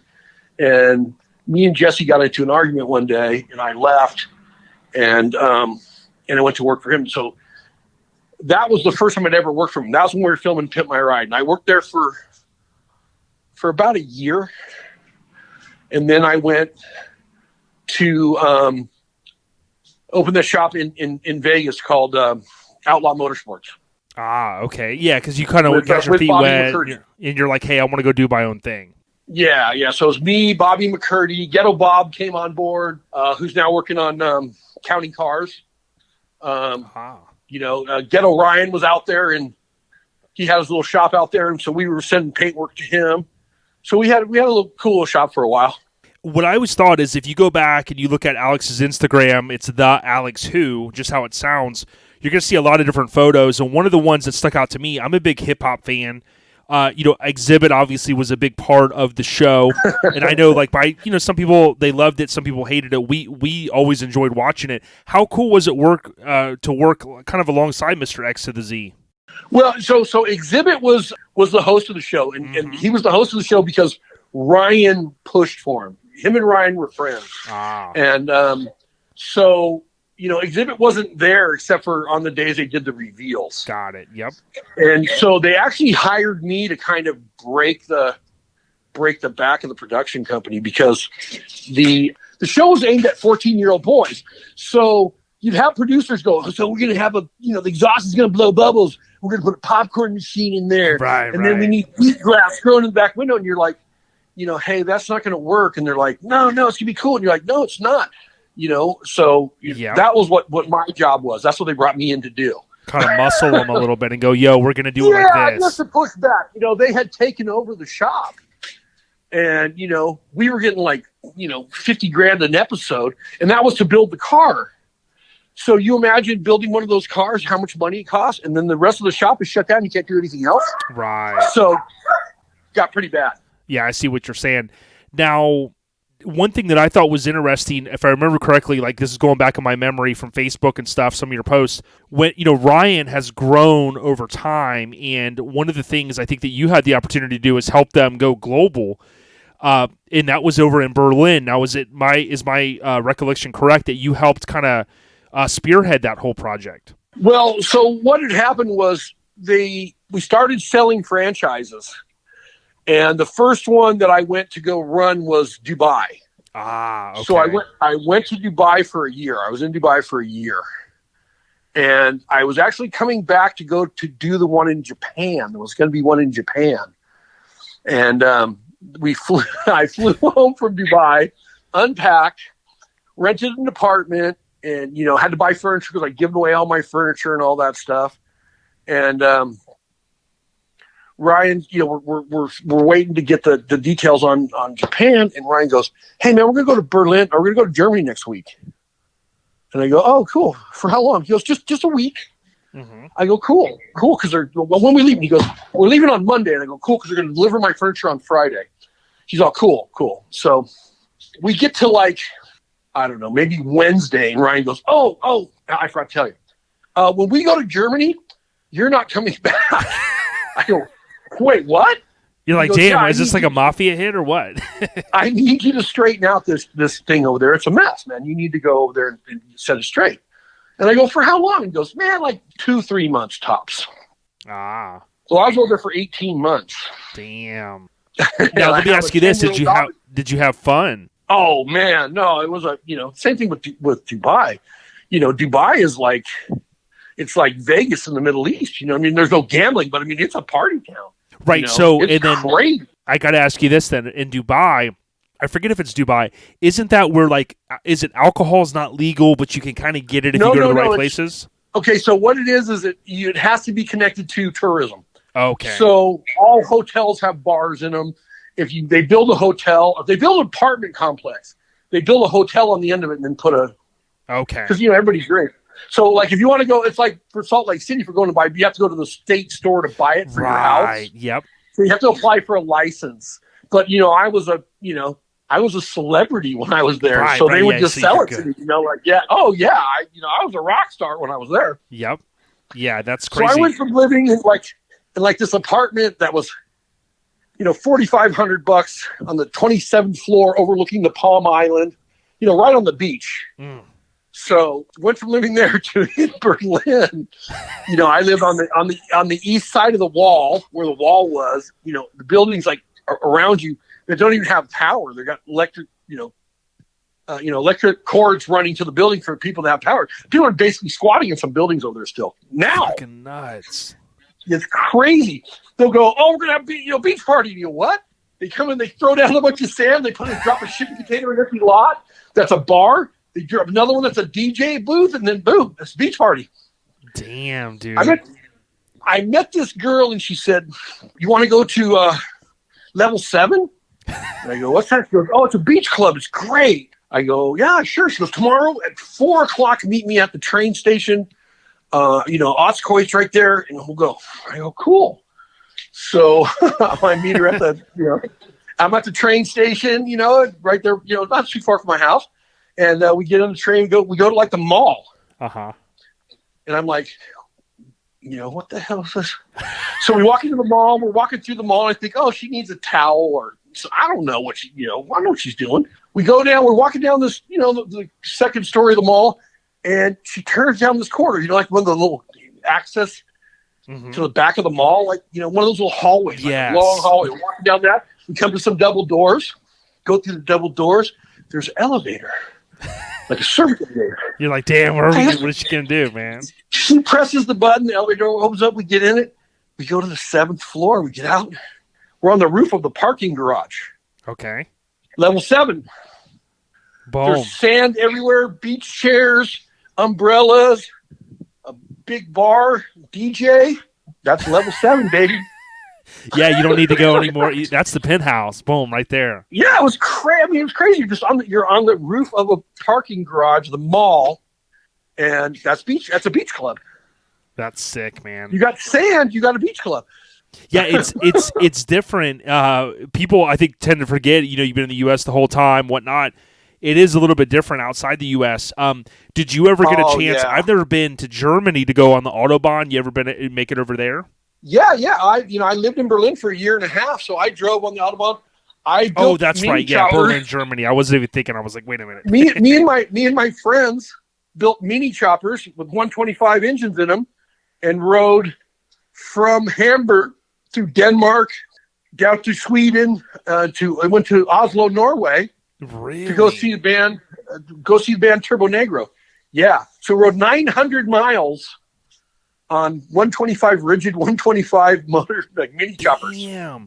Yeah, see, that was going to be my next question, if you got a chance to go to any concerts. Oh yeah, I went to a bunch of them. Berlin, they do a lot of big festivals and stuff. You know, my friend's band Static X was over there. We went and saw them. Saw Social Distortion a couple of times, Motorhead a couple of times.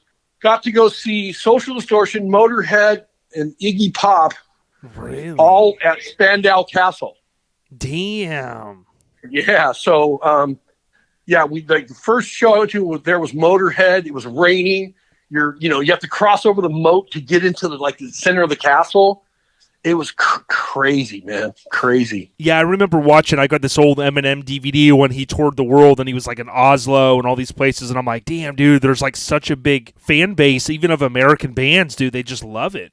Yeah, well, it's funny because I went all the way to Oslo to go see a band from Oslo, Turbo Negro. Oh, so that is where they're based out of then, out there. Yeah, they're from Oslo, yeah. So and this was Amazing. right before they changed singers, so now they got a new singer for him, Hank from Hell or Horrible Hank is no longer with the band. But yeah, that was cool.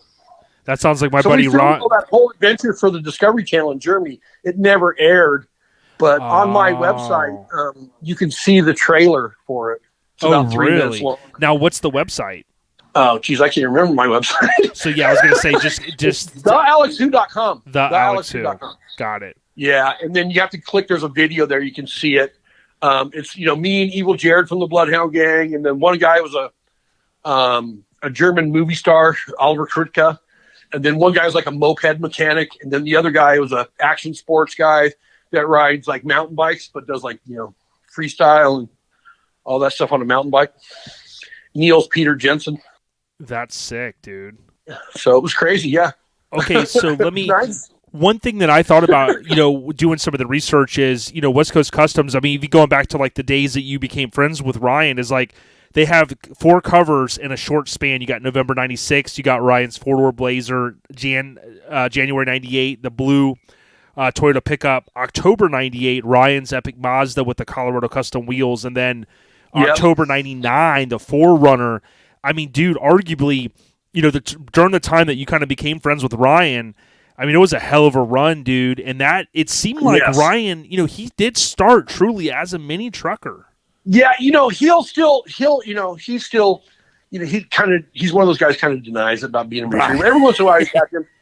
Jesse too. Jesse, talk shit about mini trucks. Yeah. But he's a closet mini trucker. You know what I mean? Exactly. Yeah. It was all in good fun, the whole Jesse stuff. Yeah, exactly. So I was there when we shot the cover for the 4Runner. I was actually driving the van that Wes Allison shot the moving shots out of. That's sick. I was out of town for when they did the Mazda. I missed that. That blue Toyota was a customer's car. The one that caught on fire at the shoot. Wes, he commented one day, I had posted something, and he goes, I remember that caught on fire. There was a little bit of a fire or whatever, but I think that was a customer ride or something. Yeah, it was a customer's car. And then also there was another blue Toyota, Vince's blue Toyota, that light blue one with the Axis wheels on it. Yes. Yeah. So that one came out shortly after that, too. Yeah, that was a sick truck. We got a lot of coverage. Courtney was the editor of Mini Trucking back then. Yeah, and Wes, I mean, I can't wait to have him on. He shot all 4 of those, which, again, you kind of had the connection with the same high school and stuff. Yeah, he's 2 years older than me, I believe. Yeah, and people forget that Ryan, back when the 4-door Blazer, November '96, when it aired or when it came out, that was he was back in RA back in those days. Yes. Well, it's funny because there's videotape of Ryan has of him at a show with that thing. Yes. And I always give him shit. I'm always like, hey, is your dad around? We're going to talk to him about his truck because he looks like he's 10. Oh, right. Yeah, because he kind of, he had that kind of look. He was when I first met him, he was 21. Right. Yeah, because he's a little younger and stuff. Yeah. Well, I think he just turned. Maybe 40, I think he just turned 45. Something like that. 45, yeah, that would have been my guess. Did you ever see him as even early in those days, or as your friendship progressed, as an entrepreneur? Is kind of the way a lot of us look at him. He's grown. If you think about the mini truck scene and what he's been able to accomplish, it's one of the bigger success stories.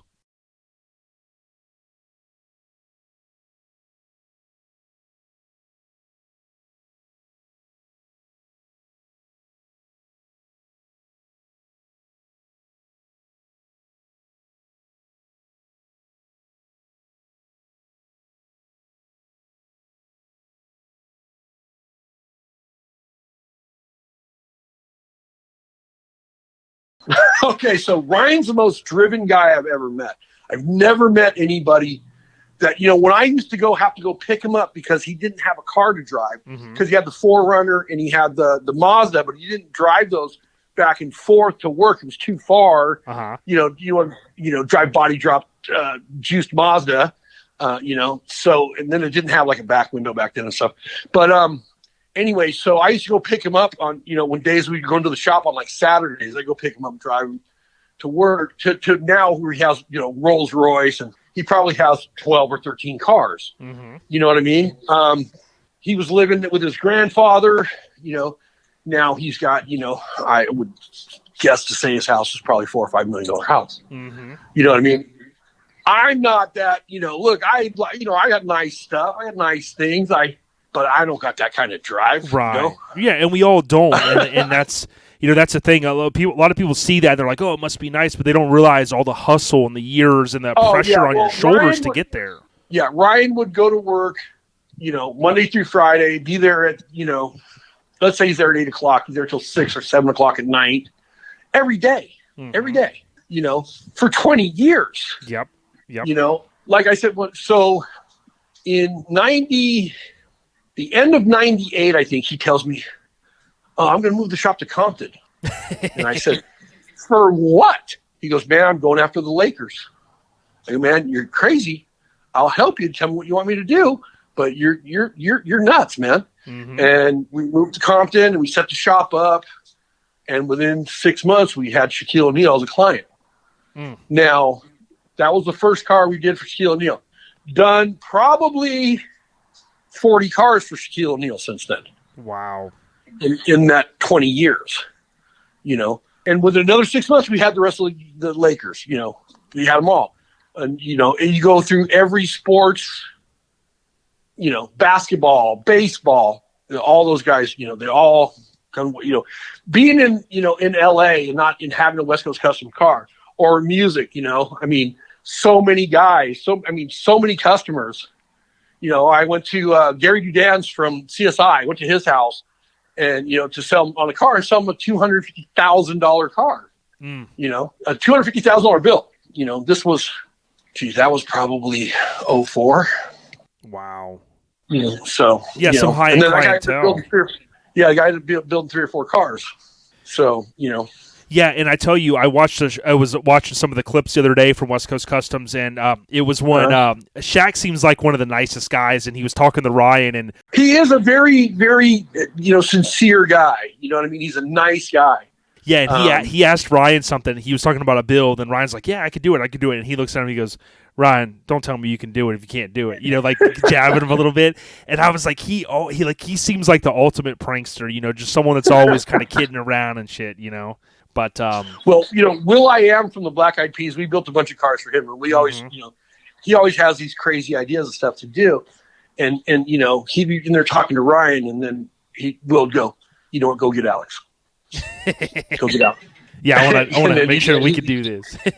He's going to ask me because he knows I ain't going to bullshit him. I'm going to tell him, yeah, it's going to be hard, but we can do what's going to, Ryan says, yeah, we'll get it done in 2 weeks, And I'm like, no, that's going to take 6 months. You know what I mean? But, it's pretty funny.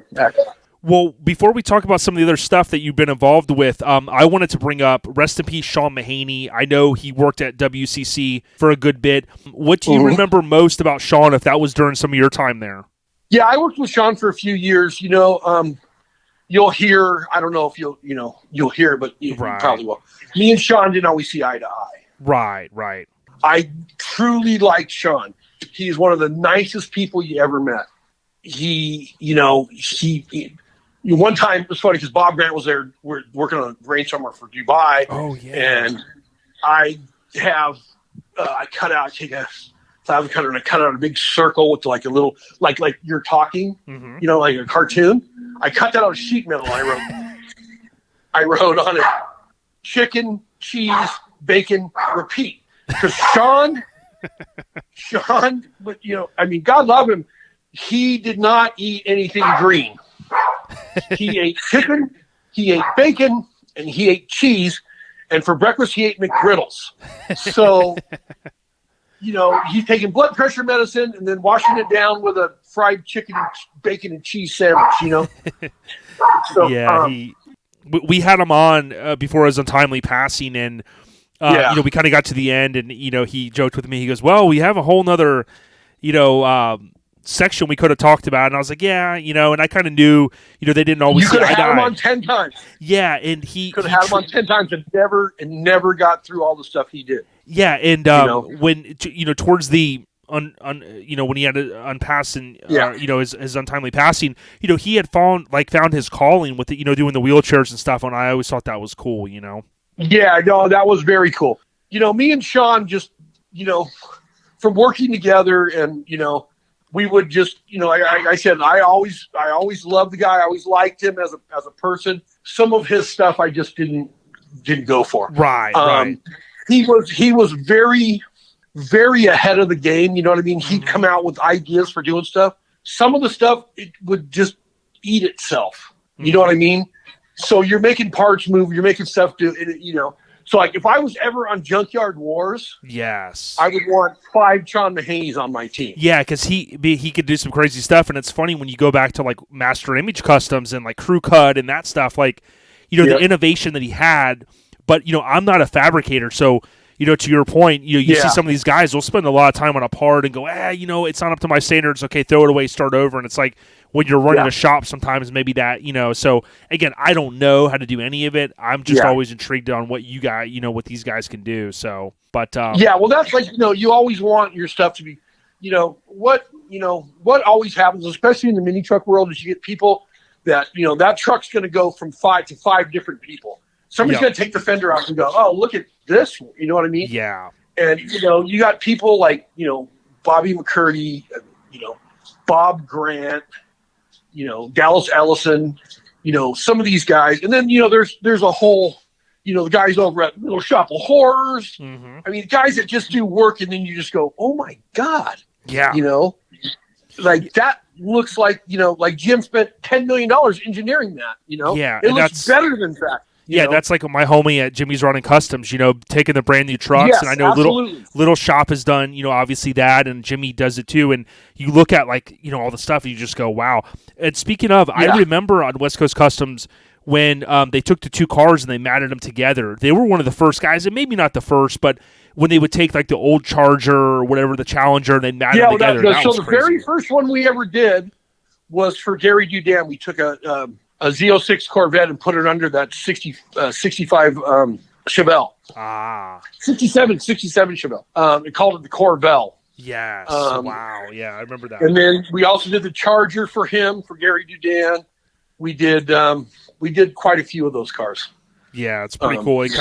I was blown away. But I want to kind of transition a little bit from West Coast Customs to the other various things you've done in TV. You've kind of hinted at some of them. Talk to us a little bit about Monster Garage, because my understanding is you go back to kind of the OG series as well, right? Yes, I did about 55 episodes of the original series. So when I had my shop in Temecula, Brand X, and Courtney called everybody about, like, if you watch the first episodes, you got it's Negative Camber world. It's Jay LaRosa and Brian Gendro, and so the first 4 episodes I was trying. I wanted to be on there. Oh yeah. So I couldn't go. I had to be in court that day or something. So when they brought the series back, and they were going to start filming more episodes, they needed a guy to run the shop. So Courtney said, "You should call Alex." And then Kane Morris, I think, also gave him my name. So they called me and said, "Would you like to come out and talk to us?" I'm like, "Sure." And I'm thinking it's to be on the TV show, because I want to be on the show. And I get out there and they're talking to me for a little while, and they go, "All right, we want you." And so I was working I just had a job that I closed my shop and had a job at a place called Pro Spot, building welders down in Escondido. Mm-hmm. And I only did a couple of months, and so I go, "What about being on the show?" And they go, "Yeah, we'll talk to you about that later." Well, I was on my way home. They called me at home and said, "We got an open spot for the next episode. Somebody just dropped out.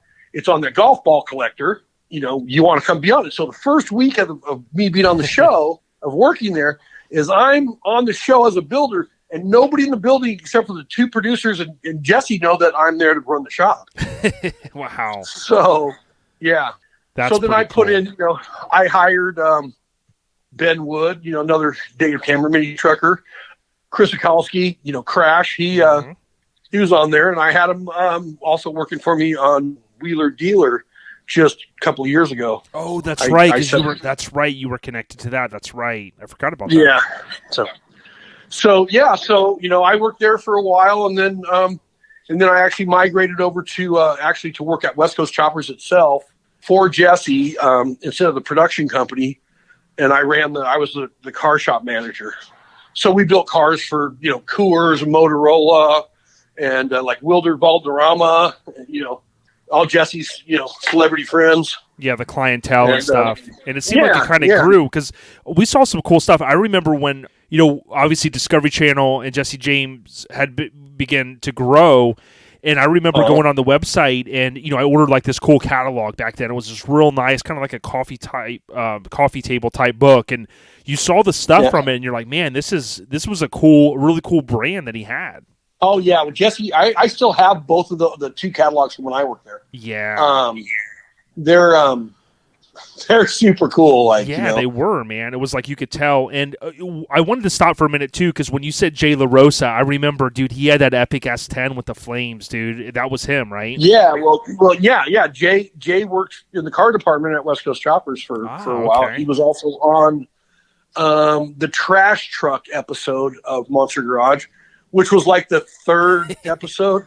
Yeah, dude, that's man, you got a good memory. Now, this is something that I've always wanted to kind of ask, and you've kind of hinted a little bit about Monster Garage. Like what was your role? So, like in the beginning, you might have had one role, but it seems like recently, when you kind of got peeled away from Extensive, is your role like to somebody that doesn't know TV world? Are you helping kind of pull the players in, or what did you do recently with the new? Okay, series? So on the first series, my job was. My job today is the same job as it was then, which was shop manager. I ran the shop. Okay. But there's also stuff that I always help the producers with. Oh, they need somebody that's going to be good for this. I put one person on at least every other episode during the 50 that I did. Got it. I put, Josh Brown from Negative Camber. Mm-hmm. I put him on the show. He was on the Wheelie Ambulance. Joe McCluskey, Leaf Eater, that was the partner at Bio Customs. He was on the skateboard ramp. Body drop. Yes, put him the in homie. there. Yep.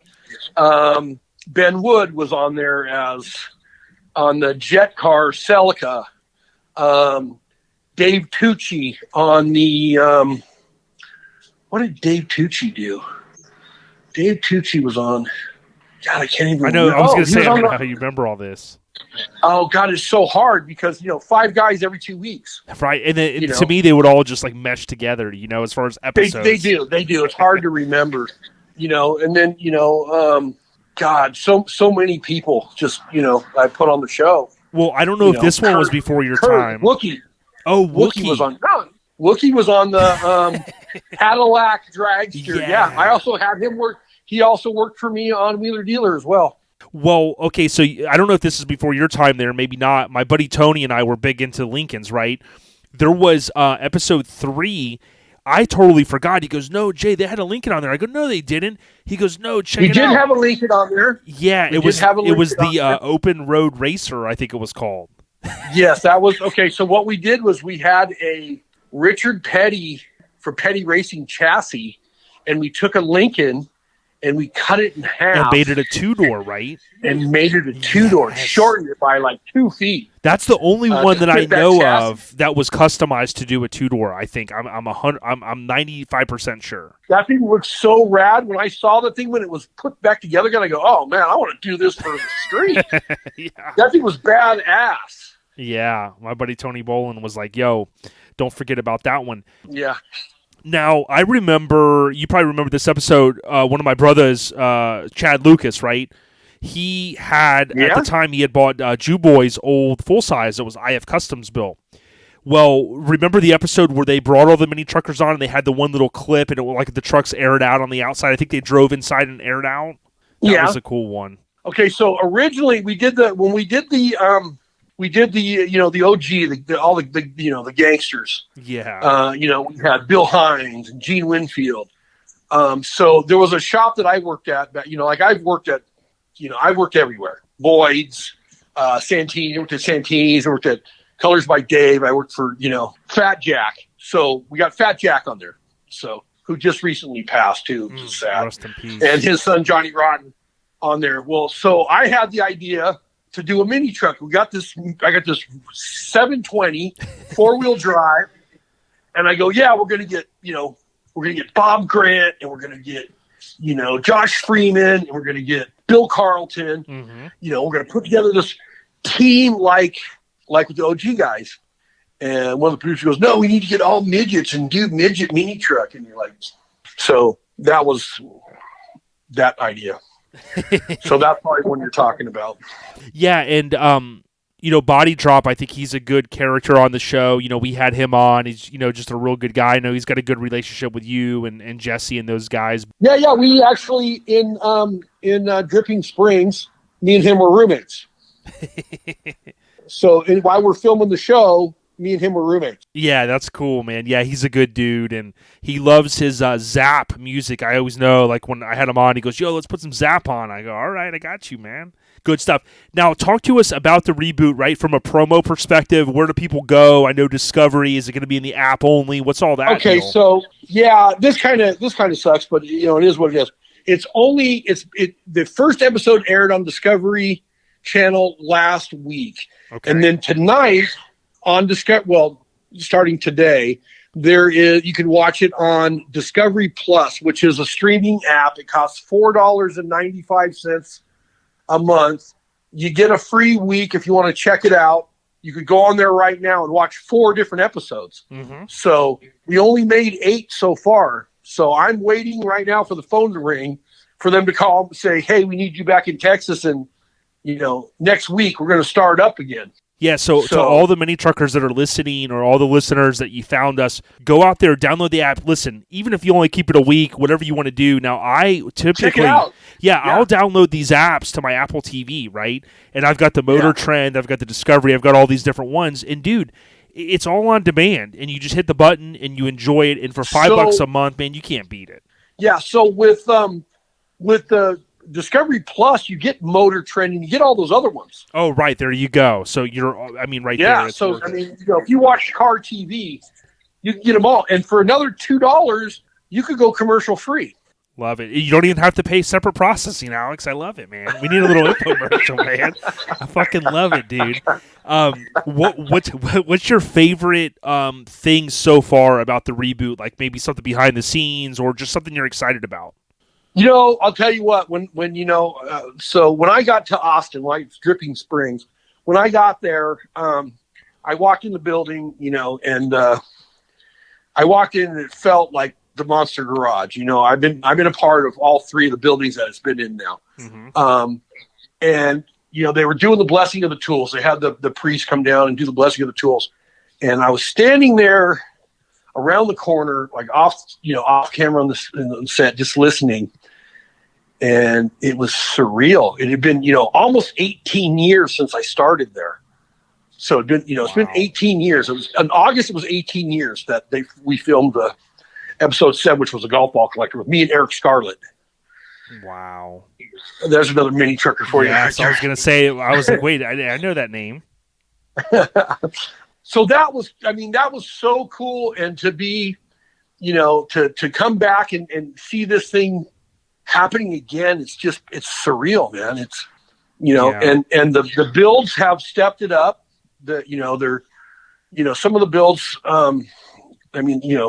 that Pulse Jet, we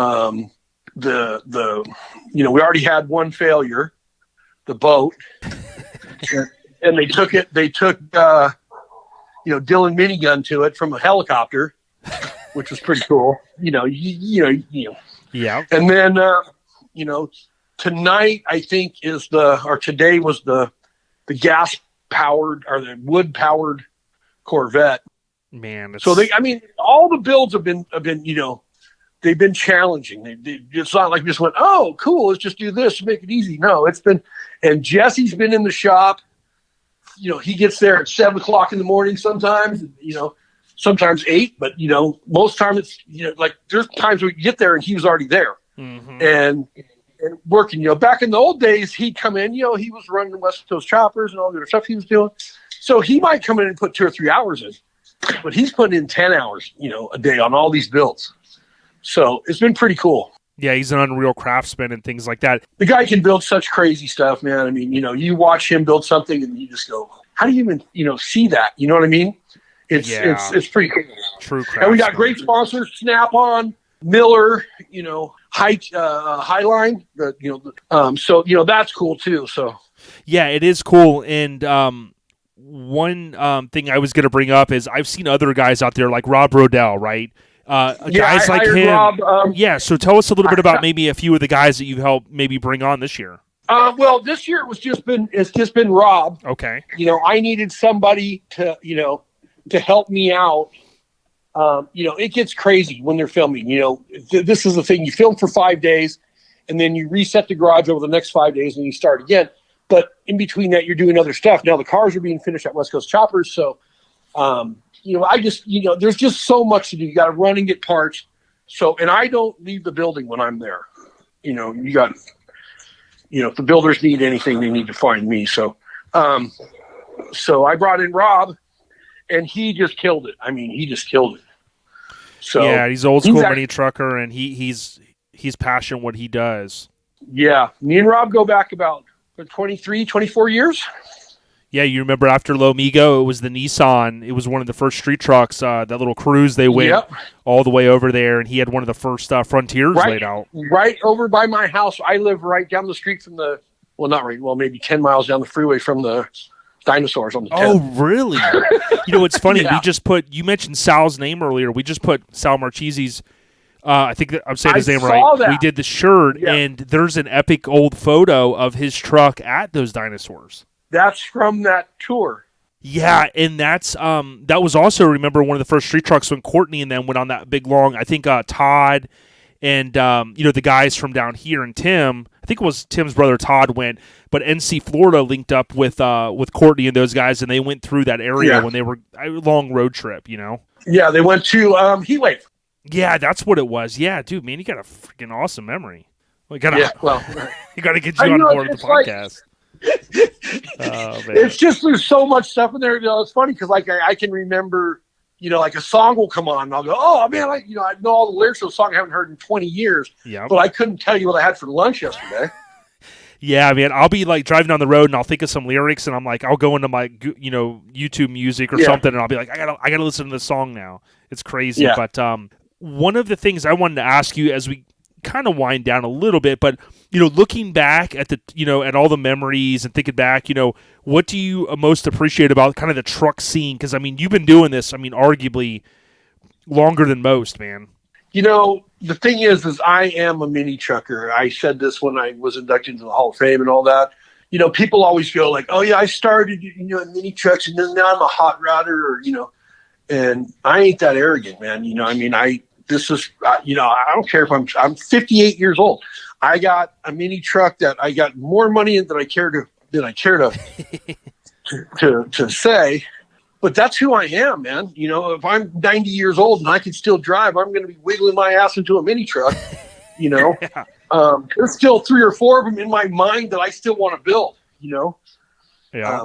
I got probably 10 cars in my mind I still want to build. At the rate I'm doing it, my Tacoma's been apart for 18 years. Yep. And that's over at DVS Customs now, right? It's over at DVS right now. Yeah, Jeff just did a back half on it with a Mazda RX-7 rear end, a Lexus V8. Bobby James had already suicided the doors. The bed's all shaved. I sheet metaled the bed floor. It's fully shaved. Yeah, I mean, the list just goes. Got a big giant rag top in it. We did as Bill Hancock built me a set of 20-inch Porsche alloys. So there's 20 by 8.5 in the front, 20 by 9.5 in the back. Fucking awesome. Got Ron Davis radiator in it. Yeah, so it's pretty cool. It's a pretty cool little truck when I get it finished one day. Yeah, well, that's what. Yeah.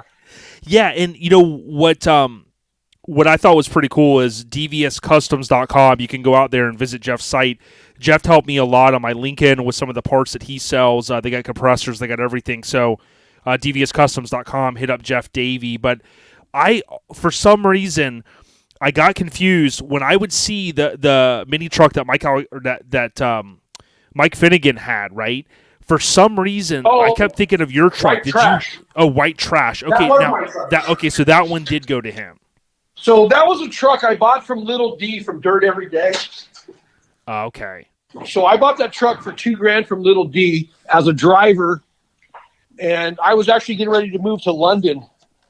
I was working at West Coast Customs, like getting ready to move to London to go do a shop out there for the Disney family. Wow. And so I started, it was airbagged in the back over the axle and didn't have any air, didn't have any compressor or anything there. So I got with Via Air and they got me some compressors. And then Reno over at AccuAir sent me a, AccuAir kit for it. Mm-hmm. So we bagged it and pulled it all apart and painted it white real quick. And I had a set of wheels that were at Asante that Asante had made for me that were for the Tacoma originally until we built those Porsche alloys, and just kind of threw the truck together. And it sat in my garage while I lived in London. And then when I came back and I was working at Wheeler Dealer, Ant helped me get a set of Webers for it. So we did some stuff to it real quick, put together. I took it out to LST 2 years ago, and then I took it to Forbidden Fantasy. I took it to a local show. But I wasn't driving the damn thing. It was just sitting. Yeah, I mean, life, like you said, life gets in the way. You're busy, man. Yeah. So, I put on Facebook, think about selling white trash. A couple of people had, said that they were interested in buying it. And then Finnegan sends me a message. Hey, man, you really serious about selling your truck? And I'm like, well, I'm thinking about it. He goes, well, what do you want for it? I go, well, I'm thinking 10. But for you, we'll talk. So we started going back and forth, and by the end of that phone call, Finnegan bought my truck. Nice. Yeah, he's a mini trucker at heart. We've had him on. Great guy. Well, it's funny because he was talking. He got inducted to the Hall of Fame at the same time as me, so we were sitting next to each other on the induction thing. And he was talking about, he goes, man, the first show I went to when I got the job for mini truck, when he came out here, mini trucking, he came to a show out here in Murrieta that I was putting on another club that I used to be with, and he came out to cover that show. So his first thing on coming out to work for Mini Truck was a show that I was putting on. Yeah, was he in the RV? Remember when he came out from New York? Actually, he was driving his truck, I believe. Back then. Yeah. I think he towed it out. He's been out here for a little bit. Yeah, he's been out here for a little bit already. Like maybe a week. Yeah, another guy that's very, he's a humble guy. He's had good success, but obviously a lot of hustle. So for sure, he, when we were being inducted to the Hall of Fame, so it was me, Steve Nielsen from Altered Images, Ghetto Ryan Evans from from Counting Cars, and Finnegan, and the captain was inducting me, and he's all, yeah, did you ever think that Ryan and Finnegan were going to be more famous than you? That's good shit. Yeah, I wasn't able to be there that year, and I saw some of the highlights when I think Radar had live streamed it through our family at the West Coast Influence. And it's so awesome to me to think back because I got in the trucks. This is about my 25th year going to shows. Started really going to mini truck shows in '96, and a lot of my buddies back in the day were like, oh man, you traveled. Some of the Texas guys were like, man, we see you everywhere. But, to me, it was so important to go out and go to as many shows as I could because I met, I have these stories like you do, these relationships that we built. And then, you fast forward 25 years, you're dabbling in TV as you've done for a long time. And I love doing the podcasting because I can link up with someone like you. We may not be best friends, but, I remember, just funny stuff, hanging out around you and things like that. And to me, that's what it's about, man, kind of reflecting a little bit. Oh, yeah. People always go, oh, yeah, well, you don't bring your trucks to show. I haven't brought my truck anywhere in 18 years. But I go to shows. I've been to shows. I've been to shows in England. I've been to shows in, Germany. I've been to shows in Dubai. I've been to shows in, Alabama. I've been to shows across this country, pretty much, and it's great. I mean, I know a lot of people. I don't know them as well as I'd like to, And, sometimes I can't remember. Yeah, every I go run. name. Go, hey, Alex, what's happening, man? And you're like, I'm like, I don't remember who you are. Yeah, you don't never say that. But Yep. you feel bad because, I might have met 100 people that weekend. Yep. So, well, our buddy, you understand. Yep, our buddy Joe Hernandez in the Airhead Nation Facebook group. He said, "What?" So I asked any questions. Couple came in. What shows is Alex planning in 2021? Do you think you'll be able to sneak away? I know you got a busy schedule. Maybe hit, one or Lone Star Throwdown. I know that's coming up too. Yeah, LST is coming. I've only missed one of them so far. Awesome. Since Radar and Lonnie started it. I'm not going to make it this year. I've been home since September from when we finished principal photography on Monster Garage, the reboot. I'm getting a little stir crazy. I need to get out of the house. Me and my girl are planning to get married. Just after SEMA, November 5th. So that's in the works. We're planning that right now. So that's taking up a little bit of my time. I'd like to say I'm going to try and hit Battle at Bama. We'll see. It's all. Right now it's about putting money into the bank. Yep. I'm going to have 150 people at my wedding, and they all drink a lot. I plan on, having plenty of booze for everybody. So I love it, man. I definitely love it.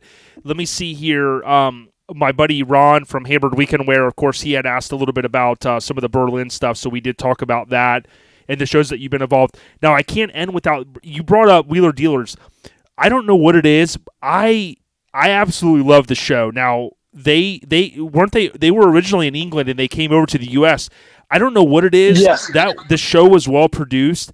I've always liked the show, but my wife used to call the one guy, which I don't think you worked with him over this side, the Oompa Loompa guy is who she called him because he had the big gloves, the orange ones over on the other side of the pond. Okay, so that's Ed China. Yeah, Ed and China I tell you what, here. I always liked when he was on there, but that's when that was only when he was over in England, right? Or did he ever come to the US? No. He came over here and did one season. They brought the show over here. Him and Mike Brewer, he had quit the show over control. He was trying to get more control of the show, so he quit. They, Discovery Channel had bought the show from them, and they own it now. And they're like, "Okay, you're gone. Bye." They hired Ant Anstead and brought him over here from England to do the show. Yeah, and he's done well. The show's now over. The show's now going back to England. They're done with their run of it over here. They just finished principal photography about 2 weeks ago. I did season 14, I believe, 13 or 14. They did 2 more after I left, but they were the people that that I'd hired, Wookie and Kurt. So Kurt was on there. Dallas Elsie was on there for a while. All that stuff is done by a shadow garage that you don't see. Yep. Okay. I hired that whole staff. Steve Koyman was one of the mechanics. And then Crash was running the shop over there after I left. So, well, so, I've worked on, let me, I set up the Diesel Brothers shop for season 1. I was there for about a year. What else have I done? Yeah, I mean, it seems like, and then when I look at your Instagram, I mean, I want to eventually have Pin on. I know he used to go by kind of Pin did it, but I mean, from everyone from Courtney to Adam, from Severed, my brother, Big Time Threads, of course, Pin did it, Santini, Wes Allison, I mean, Bobby McCurdy, I mean, a lot of these OGs, man, I mean, it's just, it's crazy. Dude, you have to, at some point, maybe not right now, you got this whole, wedding stuff, and congrats on all that. But, man, you got to sit down one point in your life and write a fucking book, dude. I'm telling you. I mean, dude. There's a guy that he lives in Japan now, and he does stuff for a bunch of the bike magazines. But he worked on Monster Garage with me in the original thing. And he would, we'd be talking, and I'd be starting to tell a story, and he'd say, dude, you got to write a book. And now, as soon as I learn how to write, I will write a book. Well, you get one of those ghost people that, you tell them all the stories and they write it, but, But seriously, man, I mean, you kind of have, and I mean this with all due respect, kind of this kind of like rock star, and I know, you don't look at it like that, but, you've been around, you've done some cool stuff, you've dabbled, I've been blessed. I've been blessed for sure. When I was a kid, when I was 14 years old, I knew what I wanted to be. I wanted to be a custom car painter. I wanted to be like Pete Santini. And back then you'd be lucky, if you made 60 grand a year, you know what I mean? Yep. And I've lived in London, I've lived in Germany, I've lived in Dubai. In 2008, I was in 13 different countries in that 1 year. Damn. So yeah, I've been truly, truly blessed. Mini trucking and custom cars has given me everything, man. Everything I've ever asked for and more. Yeah, and more. Yeah, a lot of good relationships, guys that are with us, some that are unfortunately no longer, but friendships that'll last forever. Stories that'll honestly be passed down generations. And, it's great that you got your fam, your daughter, like you said, I think is going to be 25. My daughter's going to be 25, and then I have a 10-year-old that lives in Berlin from when I was over there doing West Coast Customs in Berlin. Oh, wow. Awesome, man. So, yeah, my little German daughter, Olivia. Awesome, dude. Call her Olive. You go back from the late 70s and the 80s, 90s, and you think about the decades, and you just keep knocking them down. And, I wish you all the success. I say it all the time to our guests, but, someone like you, man, you got a lot of connections, and I appreciate, just as a fan, as a friend, as a homie, a colleague in the scene, being able to watch the content that you've dabbled in and you've been a part of, because you know what, it's what we love, and who doesn't want to watch it, so I'd encourage everyone, download the Discovery app, go out there, stream as much as you can, show these network heads that we love this shit. Well, thanks, man. I appreciate that, because, that's the next job I get or don't get. Yeah, man, I'm telling you, man. Well, dude, I want to just ask you, is there anything else that you wanted to share, or, did I forget anything major? Well, I just want to say this. I'm honored to be on this. The people that you've had on the past, the people that you will have, and that anybody wants to hear my stories is it's very cool. It's very cool. Like, it's a shining moment for me, for sure. So I appreciate that. I want to see one of those Sal shirts for sure. OLP. Oh, we'll take care sure. of that. And we appreciate it. We've had a lot of OGs on, and we're going to have a lot more. And we've got some big names this year, Steve Stillwell's and stuff, that have been on our list, and even yourself. And to be able to take the time and just kick back and reminisce a little bit. I got to say this, you're going to laugh. I went to SEMA like 2014, 2015, or 2015, 2016, and I was staying in a room next to where you were staying. Okay, and I don't know if you remember, you walked out in the hall the next night, and I said, holy shit, I couldn't even sleep last night. The fucking rock star party that was going on in there. And I was like, damn, she was having a good time, whoever was there. That's all I'm saying, man. If I need to edit it out, I will. But I was like, damn, this guy, man, he knows how to party. So it's all good, man. It's all love. Sorry about that. No, it's all love. So man. Next time for sure, we got to, we got to get together. Yeah, you're out here in the Palm Springs area. I'm right here, and I do get around a little bit. So yeah, I got to make it out there. Our friend John Cashman works on the Lincoln Continental cars. He lives out in Palm Springs. I know Jeff a couple times has said, "Hey, if you come out, we'll do some podcasting out here." And I know he's a great guy. Riverside. Yeah. I don't know how far that is from there, though. It's not too far. Jeff shop's about maybe 40 miles. Okay. I got to get over there and see my truck and talk to him. And if you need help getting anybody else that that would be awesome. I'm always happy to help. Yeah, Ruben Arteaga. Ruben Arteaga helps us a lot. Yep. What's that? I said Ruben Arteaga, who he helps a lot too. Yeah, I know Ruben. Yeah. And Steve Stillwell I've known since I was a kid at Santini. Oh, dude. When he was working for Truckin. Yep. Yeah, he's an OG, and it'll be an honor to get him on. But I'll definitely keep in touch, man. And like I said, dude, it's great sitting down and joking around and having a good time, brother. Yeah, whatever I can do, anytime, give me a shout. Thank you for having me and boring all your audience to death. Ah, man, it's gold. It's gold, Jerry. It's gold, like they said on Seinfeld. It's gold. Well, let me know what everybody says. I'd like to hear the feedback. Oh, yeah. The ratings are going up by the second. We appreciate that, Alex. All right, brother. We got you. All right. We talk soon. Yeah. After this, I don't even want to talk to people. You feel me? Yeah. I'm going to just get right to it. Yeah. Come on. This is bigger than a post with an irrelevant caption. This is organized knowledge and intelligent action. This is since 06 trying to create legacy. Boss talk stocks, real estate and equity. You fake Pat Beverly's, always trying to shut down Russ. You foul, stay the fuck from around us, cause you can't fuck with me, so you lie instead. You lazy, you black China head, but I can't give them clout, that's a courtesy bag. Can't forget about I wanted what I currently have. Selective memory, I'm blocking all the bad games out. Even though I got more fuck ups in a halfway house. But since the match came out, I've made M after M. You not a boss, you get your percent after them, that's rough. Money sewn up, no more audience to fashion over ads and OnlyFans made it obvious. I'm sorry, but I'm not. My sentiment is y'all stay throwing shots so you can get what you give. Fuck you back then, right now, and tomorrow. I'm high in Africa, smoking Kilimanjaro. I'm a young guy, but still I bleed, so I'm post where I'm at till I leave. And they're killing black people like it's nothing. Actually, it's past the point of killing, this is hunting. Gotta do something, gotta do my part. So I went and raised $500,000 for the cause. Shout out to the ones on the front lines getting they fight on. I'm talking about Tamika, I'm talking about my son. I'm keeping the lights on for my whole damn family. So I don't give a fuck if some hoes can't stand me. I still want Grammys, tell the chapters. Artists go broke cause they sell the masters. You a player, I'm an owner, so I'm richer than most. How you diss me in a song and you sitting and coach? The audacity, I'm getting tired of y'all. Keep it real, deep down, I'm inspiring y'all. You know the showbiz says don't plan, real idiots. My goal is buy land, build businesses.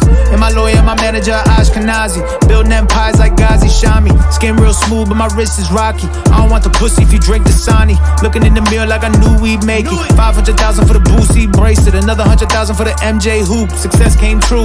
Ooh, different colors, I know you're gonna remember these eyes. I could give a fuck less if an enemy dies. Fuck them, fuck you. Hut one, hut two. Set height, handed off to myself. Run through all the obstacles. I'm always calling audibles. My come up is phenomenal. I feel like I'm responsible for artists trying to do it their own way and move at their own pace. It's you versus you, dog. You running your own race. I'm locked in. After this, I'm top 10, dead or alive. You better decide which side of the fence you reside. Cause I don't fuck with the back and forth. I make a bitch go get it like a Labrador. I'm a platinum plaque ambassador. Cause I don't got one career, dog. I'm master for, but I'm not done yet. The critical thought is the industry is run by invisible bosses. Through the midst of the fog, I can see what's true. Only way to beat the game is don't play it. Fuck you. Come on. Come on, man. We playing a whole nother game, right, Russ? Hey, yo, I remember listening to your shit on SoundCloud. You in Jest now. Tell these niggas how them clouds sound since they had it backwards. One of the best to ever do it on G.O.D. 20 plus in the game yelling C.O.B. Cause the industry is all about who dicks who broomsticks who. With no Vaseline, they just move shit through. Nigga, who is you? They gon' screw him too. You came into this game to be a cool rich dude. Eating roof Chris food by your new bitch, a new shih tzu. But the true issue, they gon' twist you like a Rubik's Cube. Then they kicking you out quicker than jujitsu. Nigga, boo hoo hoo. Ain't nobody crying when all of a sudden your career doesn't exist. Couple of hits you don't own, got you stuck in the ditch. Wondering if you should end it all, cutting your wrist. Sick of digging in your pocket, touching nothing but lint. Wondering where the fuck you're publishing, win 100% to the company. And now you living under a bitch. Unless a nigga like Hov wanna come to a brother defense. Pour us, only the money can cure us. Jimmy Henchman putting coke on the tour bus. The allure of getting rich is what lured us into the trap of being rappers / trappers. If they clap us, the label is getting fat cause they insure us, but never insured us that we would get a piece of the pie. Seem like we got the green light to die. Sure does. I used to sit low in my 6'4" with my pistol on my hip, yo. Getting hypnotized by the Cisco. I would sip slow till I was sick, yo. And throwing up out the window. Didn't know how to get home. When I did though, I would tiptoe through my crib, oh, let the shit pull to my bottle, oh, then I was Guantanamo. I would get more like a schizo on Skid Row. Drinking myself in the grave, depressed person. Now I don't chase any, I chase the best version of myself. I'll be in the CLS swerving. Rim so big, look like I'm in an excursion. I'm hard working and God working. Like a heart surgeon, my art's urgent. I was Gucci Kente, now I'm Jordy LaForge. Slave ship to the spaceship, damn, I'm LeVar Burton. Open the Stargate and I'm at you with ISIS. Wrote a letter to Suge saying I'm still the nicest. Till it's over, I be gripping the pistola, sipping some Crip Cola. Right where Killer Mike is, leaving the mic lifeless. That's what killing Mike's is. Hail to the lyricists, we're gonna be from the Genesis. Your emphasis is money, but you're really just a dummy. The label's the ventriloquist, here's what the real advice is. Before the jewelry, get some real estate. Put some lawyer money up like you dealing weight. Keep it 100 G. Whoever wanna eat, tell them all bring something to the dinner plate. Get your credit straight, nigga meditate. Keep a shooter that I never ever hesitate.